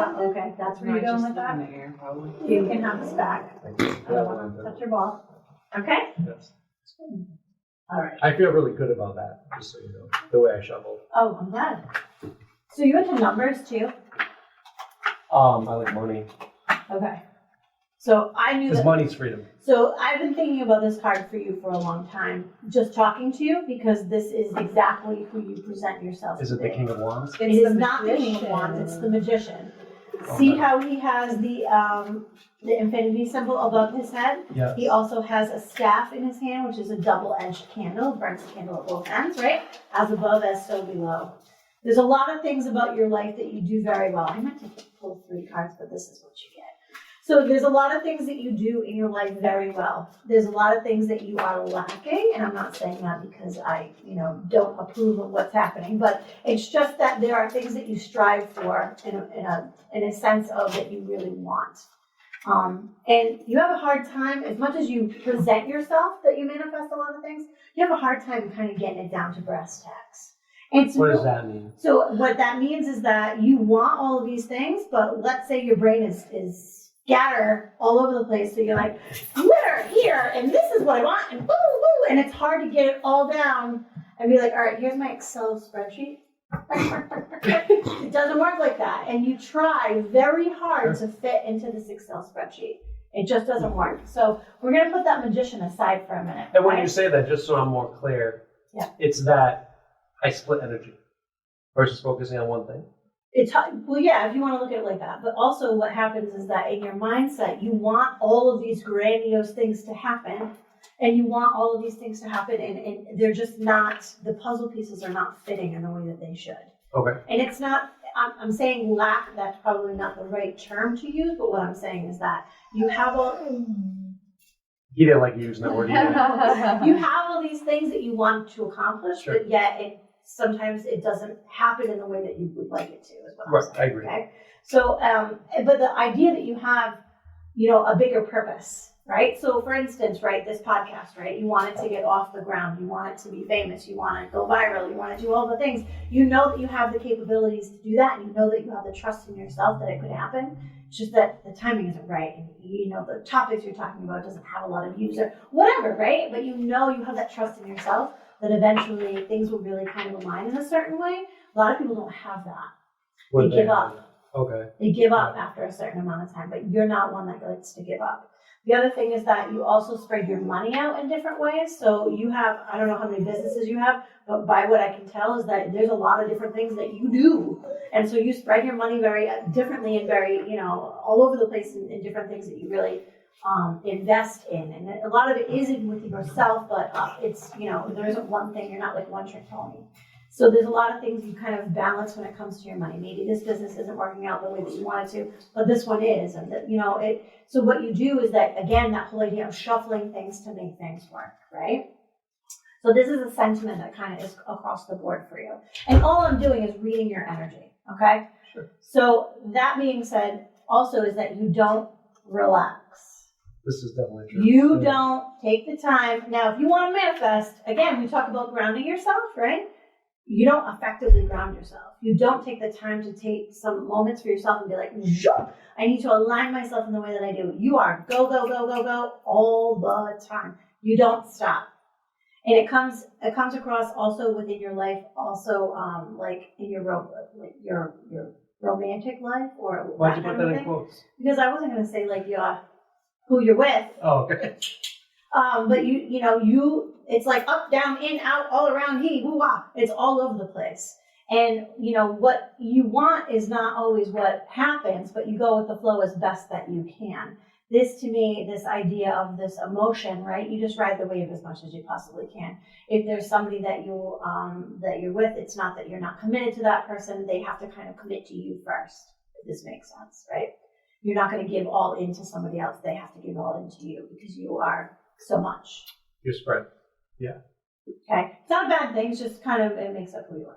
So this card really, though, I love the fact that it's the Magician because it makes a lot of sense for you. My suggestion to you with a reading would be that you really need to figure out where that balance is of centering yourself a little bit better and not spreading yourself so thin because honestly, that's your downfall. You have great ideas, focus, and trust that one or two of them, not 18 of them, are going to happen in the way that they should, okay? Again, that infinity symbol, if you see that whole juggling act, it's more of the same sentiment, right? So we have that 6, which is a balanced number, and it's not juggling. It's like this momentum keeps moving, right? There isn't a bad point. I'm not saying that, but what I'm saying is that energy is constantly flowing. You need to let it stagnate so it can get better. Do you know what I mean? Okay. I don't know if you are in a relationship at this moment in time, but there's a lot about duality within you. So if you are Dr. Jekyll, Mr. Hyde in a way of, you're really great with some people and then behind the scenes, you're just not the same. Like there's two different sides of you, so to speak. That's okay that you embrace that. We do have that divine intervention there saying that if you're not in a relationship now, eventually what will happen is that you will find a partner that can handle you the best that they possibly can. So that's interesting. I don't have like what you see is what you get. I don't have another side. Right. But I think it takes a partner to understand, like, I have a business and I do all this stuff. Right. And a lot of times, like, the attention Right. So that's what I said in the beginning, is that somebody has to adhere to you not adhere to somebody. Yeah. I think that causes problems. Right. But that's why you don't have that divine balance in place of it is a relationship that is very copacetic and very flowing, and it's okay to do your own thing. No, she has to invest all into you ASAP. Otherwise, she ain't on this ride. She's not tall enough to be on this ride. Well, she's usually taller than me, but yeah, no, what you're saying. I wasn't trying to make a dig at you. It's But, a camel. so that being said, what I do see here is that there is potential for a relationship. And this is a general. I'm not going to go too in depth. We are, kind of in a space of that energy is just flowing anyway. So, but there is somebody out there that will make sense to you and that will have just as much going on. That was a chair. Just as much going on that she won't have to be all into you and you alone. Do you know what I mean? There'll be kind of a balance there. Things are happening at a very fast pace. So again, the whole idea of grounding yourself, finding something. I don't know if you do any sort of yoga. You probably don't have the time for it, but I do yoga. Carve that time out to make it a little bit differently for you. Maybe it's your own meditative stuff that you do. You know what I mean? I do feel like this is very singular in nature. But that idea of that hermit, you have so much to offer, you have so much energy that when you try to harness it, lots of it, like glitter, it just flies out and it's all over the place. But if you really kind of pinpointed and manifested exactly what it was that you wanted to work on, it would be beneficial to you. I'm not going to say, ailments and stuff like that, because that's not what we do in this, but, it's very congruent to you and your own relationship with everything else. Okay, I'm going to throw one more card, and it is the Hierophant. The Hierophant is a teacher. So ultimately, if we're going to look at anything in this entire deck today, or in this entire spread, or whatever it was called, I don't know, spread. But we have that Hierophant and we have that Magician, right? If you notice, they are doing the same hand signal. Now, why did you pick those two out of all of them? Because The this first was and the the last card I threw down. I throwed it down. This was the last card that I put down, and then this card was the one that I was thinking about you since you sat down with this whole wizard persona. Right. So they're doing the same thing. But what the Hierophant is doing that the Magician is not, is that he is teaching. So your purpose, as it has been kind of pinpointed, is that you are supposed to be teaching. You are supposed to be spreading this light. You are supposed to be doing this. However, we cannot pour from an empty cup, so you really need to ground yourself in some sort of fashion. Get a fuzzy piece of black tourmaline, get some crystals, do whatever it is that you need to do. That is not a crystal, that's a piece of glass. But it's not. But the idea of teaching by example is also very important to you, and I think that is your sole purpose in this, is that, what you're doing is you're supposed to be talking to the masses. So I'm hoping that this gets off the ground for you, because, this is indeed where you need to be. I appreciate that. I think we'll at least get 5 views on this video. Fantastic. So, I'm happy. Hello. Now, so you know me very well. Right. I don't. You have no idea. You've never met me. Was that correct? Well, I'm going to ask Rhiannon. Oh, because was that correct? Yes. Okay. Yeah. Oh yeah. I mean, from what I, Yeah. what I know, it's not like we can hang out or no, anything. but you've known me 3 years. Mhm. What would you say? Yeah, it was on point. Especially with the teacher, and then you just, all work, and then just like, okay, I have all these ideas, and then what am I going to do? Blah, blah, blah, so. Yeah, I mean, I have 2 books working on right now. And doing this and doing 18 businesses and Right. taking care of everything else. But that's why I feel the most, and I get, and yeah, I try to stay grounded, but then I get bored. But I honestly, I'm trying to think back. I'm almost, I think I might have had the conversation myself, or it came to me. I was like, I need to focus more on one thing, but then it allows me to get too bored because I'm like, more things. But once you ground yourself and really get in there, it's not scratch the surface. So it's not, I'm going to do yoga for 5 minutes. Good, I feel better. It's great. No, it's really get yourself in a place of, this is where my standard is. This is where I feel the most comfortable. It's not going to be boring. If it's boring, then that's not your form of grounding. Right, that makes sense. Yeah. I appreciate that. You're welcome. So now I know you, so this is going to be a little bit, but people might think it's a little biased, but you never know. But I've done readings what I with do you. feel is that the similarities will come out, and so that we These can are bigger see. cards. I have girthier hands. She has a girthy deck. All my decks are girthy. I'm a size queen with my decks. This is, I feel, the most happy. You didn't put your ball in that one. But he handled the deck very well. Yeah. It's fine. Put your ball on it. For girthy deck. Right, you you go. put this big ball There on you my go. deck. Well, after you insulted it, said it's just glass. I was just like, before you know things, you're like, it's just glass. All right. So yeah, right away it's about juggling everything. You're very. Is that the same card I just got over there? What is that, the 9? Yeah. No. It looks I the don't same think like it you was just the put nine. on. So I don't read cards upside down. I read them. This is how everybody's a little bit different. So a lot of this, what I'm really feeling with you, is cultivating your ideas and making it into something with business. Kind of like always picking up the pieces with certain things. So you start a project, and then maybe things aren't really working out the way they need to. You still feel like you have to pick up the pieces with it. So this is how I really feel with this is. So you hold your success very close and very dear. You have no problems with actually bringing success to other people and teaching other people. This is where the Ace of Cups is really, really super strong. How the cup is overflowing.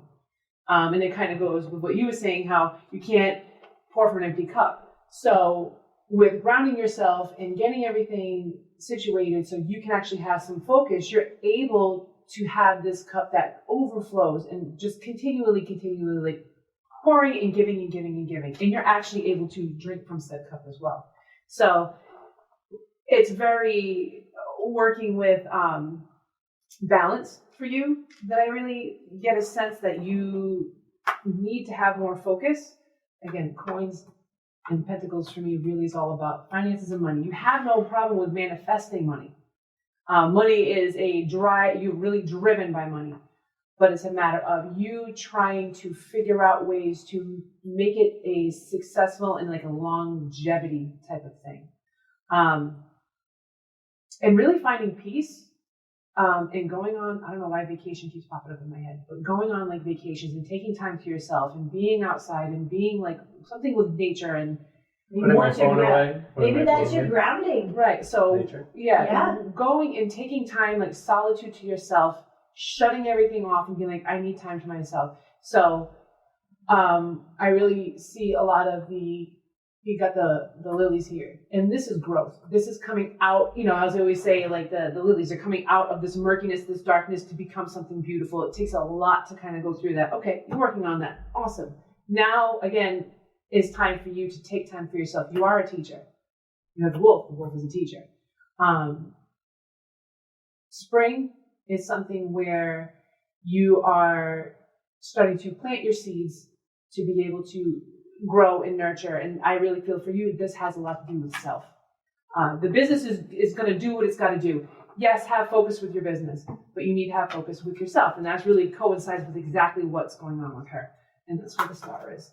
You are the star of your own show. I've heard that a lot. And that's really what it is. Like, you have this magnetic personality. Not only because I know you, but this is just people are drawn to you because you're a teacher, you're a healer, you're caring, and people really are comfortable with you. But in order for you to get to where you want to be, you need to take this vacation. You need to take this time. Whether it's going outside, sitting your ass on the ground with your slippers, your little chocolates, and what you're saying, and just taking time to yourself, doing your yoga outside, finding a little space in the park or something like that. That's really going to be crucial to you, because I get a feeling that you're going to burn the candle at both ends to the point where you're going to be exhausted and you're going to need to do it. So take that time. There's a lot of growth too. The butterfly really, to me, signifies a lot of transition and growth. So you have a lot more growth going. You just need to have that focus. Really need to have that focus. You need that. You need the vitamin D. You need the D. The sun. I always say a lot of people struggle in the wintertime because of the long nights and how everything is like, you can't go outside and do all the things you normally wanted to do. So a lot of people really kind of go within, which you should. Springtime is for growth. Springtime is for actually feeling like that good vivaciousness. So how, before you, so you said I'm going to pull one more card. Is there an amount you can pull, or like it's what you can do feel? the whole deck 70 Whatever times you over want. if you want. Okay. However you're feeling. But these are quick and dirties, so Gotcha. we call them. Oh, so there's no Right. more. You just Just the whole everything. 78. You can do everything. Yeah. So again, for you, the Queen of Pentacles, this is when I see this card, because I don't read the card super literal. I go by the feeling that I get and what I see. Again, butterflies, transition, strength. This is a strong card in terms of, again, finances, usually typically in money, but to get to where you need to be, you need to take these vacations. You have a lot of sun action going on, sunflowers, suns. You got Does fire. that bring the light? It's Lots well, of vitamin D. you need to have duality. So if you look, colors really stick out to me too. So there's some darkness here and then it goes into light. For you to move forward, we talked about that shadow work and working with dualities. Working with And that shadow work meaning? dealing with the ickies. Yourself, Yourself. right? It is the idea of listening to that guy say, Right. you're full of shit, you're terrible, you're awful. And you're like, but I'm really not. But I'm Just not. Look what I'm doing. Right. Yeah, yeah. A lot I'm of it- facing it. Right. That's what you are doing. And a lot of it too, All the time. right? A lot of it too has a lot to do with healing, maybe some inner traumas, and this has a lot to do with the medical field. So this resonates with what you do. Looks like the caduceus. The caduceus and then heart You healing. like that? What's a caduceus? I'm just a wizard. These are the medical. The medical insignia. Oh, The cross blue right. shield, my friend. Right. Listen. Right. You know, I didn't know that's what it's called. It was a medical symbol. right, and this is, you know, I'm holding a dog. right. I don't know, I just put it on TV. And again, if you look at with the cups, when I see cups, it signifies emotion. Mhm. It signifies manifestation, See how psychic they're abilities, pouring? but they're pouring. So see how this is overpouring, and he's drinking from it, but it's overpouring now. You're getting that balance, and then again, coming out on top of that. Do you think a lot of people like in my position or like wanting to do all this stuff would have a hard time finding that balance? And I asked that for two reasons. I remember when I was in the hot seat with Abraham Hicks, and she was like, if you could see in your vortex, so like the things that you put in that you want to manifest, she's like there's a lot of stuff in there that's like, we know where you're going. Right. And that makes sense to me because I'm always like, listen, I can publish a book, and I'm like, I'm already in the next book. Like, that's my personality. Do you think a lot of people might, similar to me, would be in that same position where you just keep going and going and going? Yeah. But then they burn themselves Then they out. burn the Absolutely, candle yeah. at both ends Right. too much, and then you have nothing else to go from. That's why we say you can't pour from an empty cup. Right. You have to ground You yourself, have to. refill yourself. You have to have some sort of other purpose besides what you're doing, right? So if you want to teach people, you're dealing with their energy all day long, and you're touching people, and you're talking to people. Like, it's a lot. You have to be able to, like, and ground yourself so that you're ready for the next movement or whatever it looks like. Right, that makes sense. So I'm going to do one more thing, because after I do my readings, I always do an oracle pull. So this kind of shows how a little bit different that we do. So this is the Vintage Wisdom Oracle. So I have people shuffle these, and then when you're It's a done, lot of shuffling. yeah, you have to get your energy in there. Get your energy You're going in to there. spread it out Every day. Movement. right. Spread the cards out face down, and you're going to use your intuition to pick one. Don't pick your nose, just pick a card. Every day you shuffle. Don't pick. You can pick your. Don't judge me based on my shuffling. Listen, I'm not going to ability shut over it here. down. Listen, those are bigger cards. These are huge cards. I know, I'm not they- used to holding something this That's big. what she said. There are a lot of complaining and not a lot of shuffling. Listen, don't negate my aura over here. I need to cleanse these more now. Negative Nancy over there with her Ouija pad. Oh, whoa. Look who's talking, Warlock. Listen, like Your attacks like Amazon energy. Warlock thing. Hold on, I'm not done yet over here. You're going to spread them Hold on, out. I just need to hold this for a second. That's what they all say.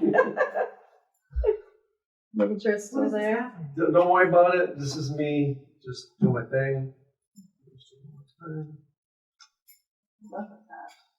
I actually bought this set because you used it on me, and I was like, I love it. Beautiful. I just spread them. Just spread them out, and then you're going to pick one. Use your intuition. It's definitely this one. All right.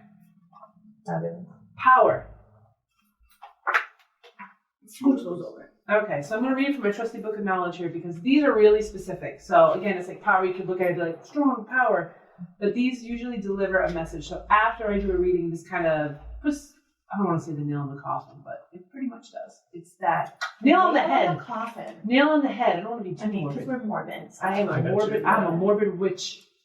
So, please, we want power. I know my ABCs. This is what I always do, though. Plus, I'm trying. Okay. So, if you want to look at it too, you can look at the card. That's what I usually have people do.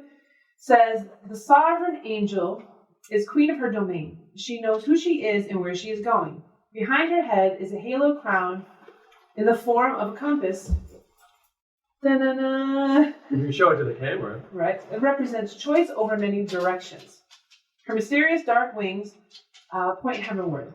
A pair of cheetahs stand tamely at her feet. Cheetahs are associated with courage and the might of royalty. I can actually read it now. I'm just reading it right now. And like royalty, can inspire both awe and respect. The aura of protective golden light surrounding the power proves that she has earned the necessary wisdom to use the position of sovereignty, responsibility wisely. In today's world, we often measure our worth against the illusions of worldly status and mistake material gain for power. Many feel helpless and victimized by the chill of power's seemingly ruthless grip. But this can only happen if we choose to look outside of ourselves for the strength and wisdom we feel that we lack. Authentic power, however, comes from within in the ability to recognize and discern its core meaning that can take many years, if not lifetimes. The presence of this triumphant card reminds you of your spiritual inheritance and sovereign self. You are a bright, regal spark of the divine wizard. That doesn't say that in the book, But I agree with that. independent individual and yet totally connected. Perhaps you are in the midst of a power struggle or need to reclaim control from a person or a situation. Are you using your position of power wisely? Are you being called to stand firm in your power and have the courage of your convictions? Purposeful thoughts and deeds seeded from the fertile ground of truthfulness, honor and respect carry authentic power and are among the strongest allies. So you wanted to say, and how do these go together? So, Because these were the Look at how main she's cards. standing. Look at Look at how she's standing. Look at how he's standing, right? So you have if we're going to look at her in the middle, right? Right? She's got her arms like this. One gonna go here, one gonna go here, right? So this is the idea of that balance. Notice they all have something on their heads. So that power, that crown, right? You do wear all of these hats very effectively.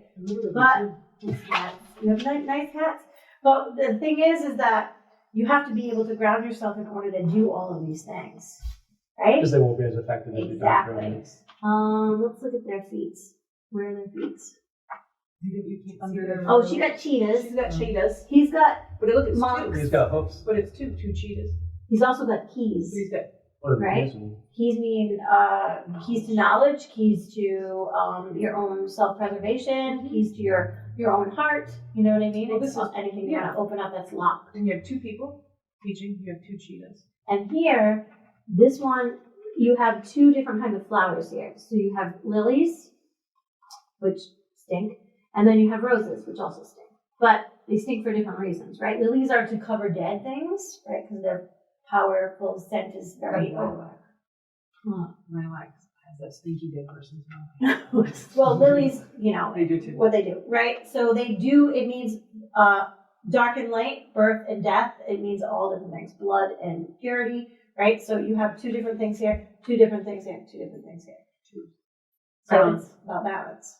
And the duality. And the duality that you're like, I don't have, there isn't, no. I'm like, yes, there is. There is. Well, I understand that, and that's great. So, like, you being new to this and watching them do it, what do you think? I have a different process, you know, and you do mediumship, so I'm sure that's a whole nother process as well. I have gotten a reading from Rhiannon. Unfortunately, I would love to get one with you. That'd be so fun and fantastic. You can purchase it. Yes. Thank you. Queen. I'm all about the money. Not only are you a wizard, you're also a pimp. Okay. And with Rhiannon, you know, in her readings, she has such foresight into possible paths you can take. And I would just love to cultivate that. You know, but we all have different gifts and abilities. And you have to work with that, with what abilities and gifts that you have. Right. Because I work differently than Sarah does. Right. So, but if you see how interconnected it is at the same time, especially when you're doing the reading on that one person. So. And my last question is, so like when you do the reading, because you're using your intuitive sense Yes. while with that, so you're doubling up. Does anybody come through while you're doing the readings? To For assist? you? No, well, I was just saying in general, but like. Yeah, that's usually how I connect. Or they show themselves before. So energetically, when I'm starting the reading with somebody, that's when they show themselves. Okay, how about when you do it with me? Do they want to come through? So you remember we talked about your Nana earlier? You do have grandmother energy all about you. Okay, so we can go way into what she means to you. I do feel like this is your mother's mother. She's still alive. That doesn't matter to me. Okay. Because it transcends. So it Gotcha. doesn't, if you want dead people, you want me to pull on your dead people, that's something entirely Let them different. play. Run let her them higher play. self. Right, but That's if true. you, again, so because you come from the background that you come from, and Danny can attest to this, ancestry is huge. It Yes. doesn't matter if one person is alive or dead, like their hope and prayers for you to do all of the things. I am the favorite grandchild. Well, I Just get so it, you I know. am too. So, but you know what I'm saying? Like, it transcends. So the legacy is important. The idea that you are doing better than your parents did, you know what I Sure. mean? It's all very relative. So the idea that you have this ancestral, grandmotherly energy is like, who's prouder than your grandmother? You could do anything with it. You're fine. Sit down, I'm gonna feed you. Yeah. Right? 100%. You So, know, even though- right? yeah. Right? And it doesn't matter, oh, I got into a car accident. Are you all right? Do you want some pasta? Like, that's what it's all about. It's about just having the unconditional love. So you have this ability to connect in this way to certain people that gives them the hope of unconditional love, right? That's what you do all day long. Right. You tell people who are, not healthy within their lives how to be healthy, how to love themselves. You do a podcast like this for unconditional love so that people will understand that there's something better than what they're feeling and it's okay to explore and have questions, right?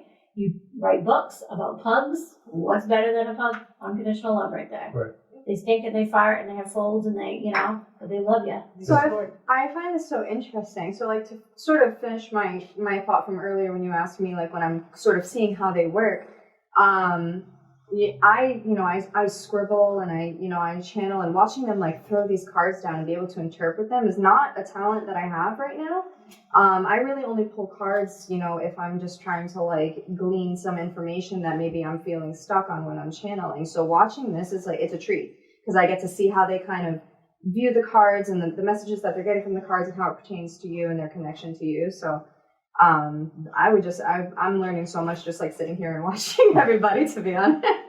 It's really fun. Well, I want to thank everybody for doing this. It was thrown together last minute, but it couldn't have been better. So I appreciate that. I thank you for coming on the podcast. And with that being said, Danny, thank you for doing all the audio. Thanks, and Danny. stuff like that. And, so we'll definitely have to do this again, but I thank you for coming on the podcast. Thanks for having us. Hello, my name is Dr. Marc Bochner. Don't forget to check out my new book, Pug Learns to Believe.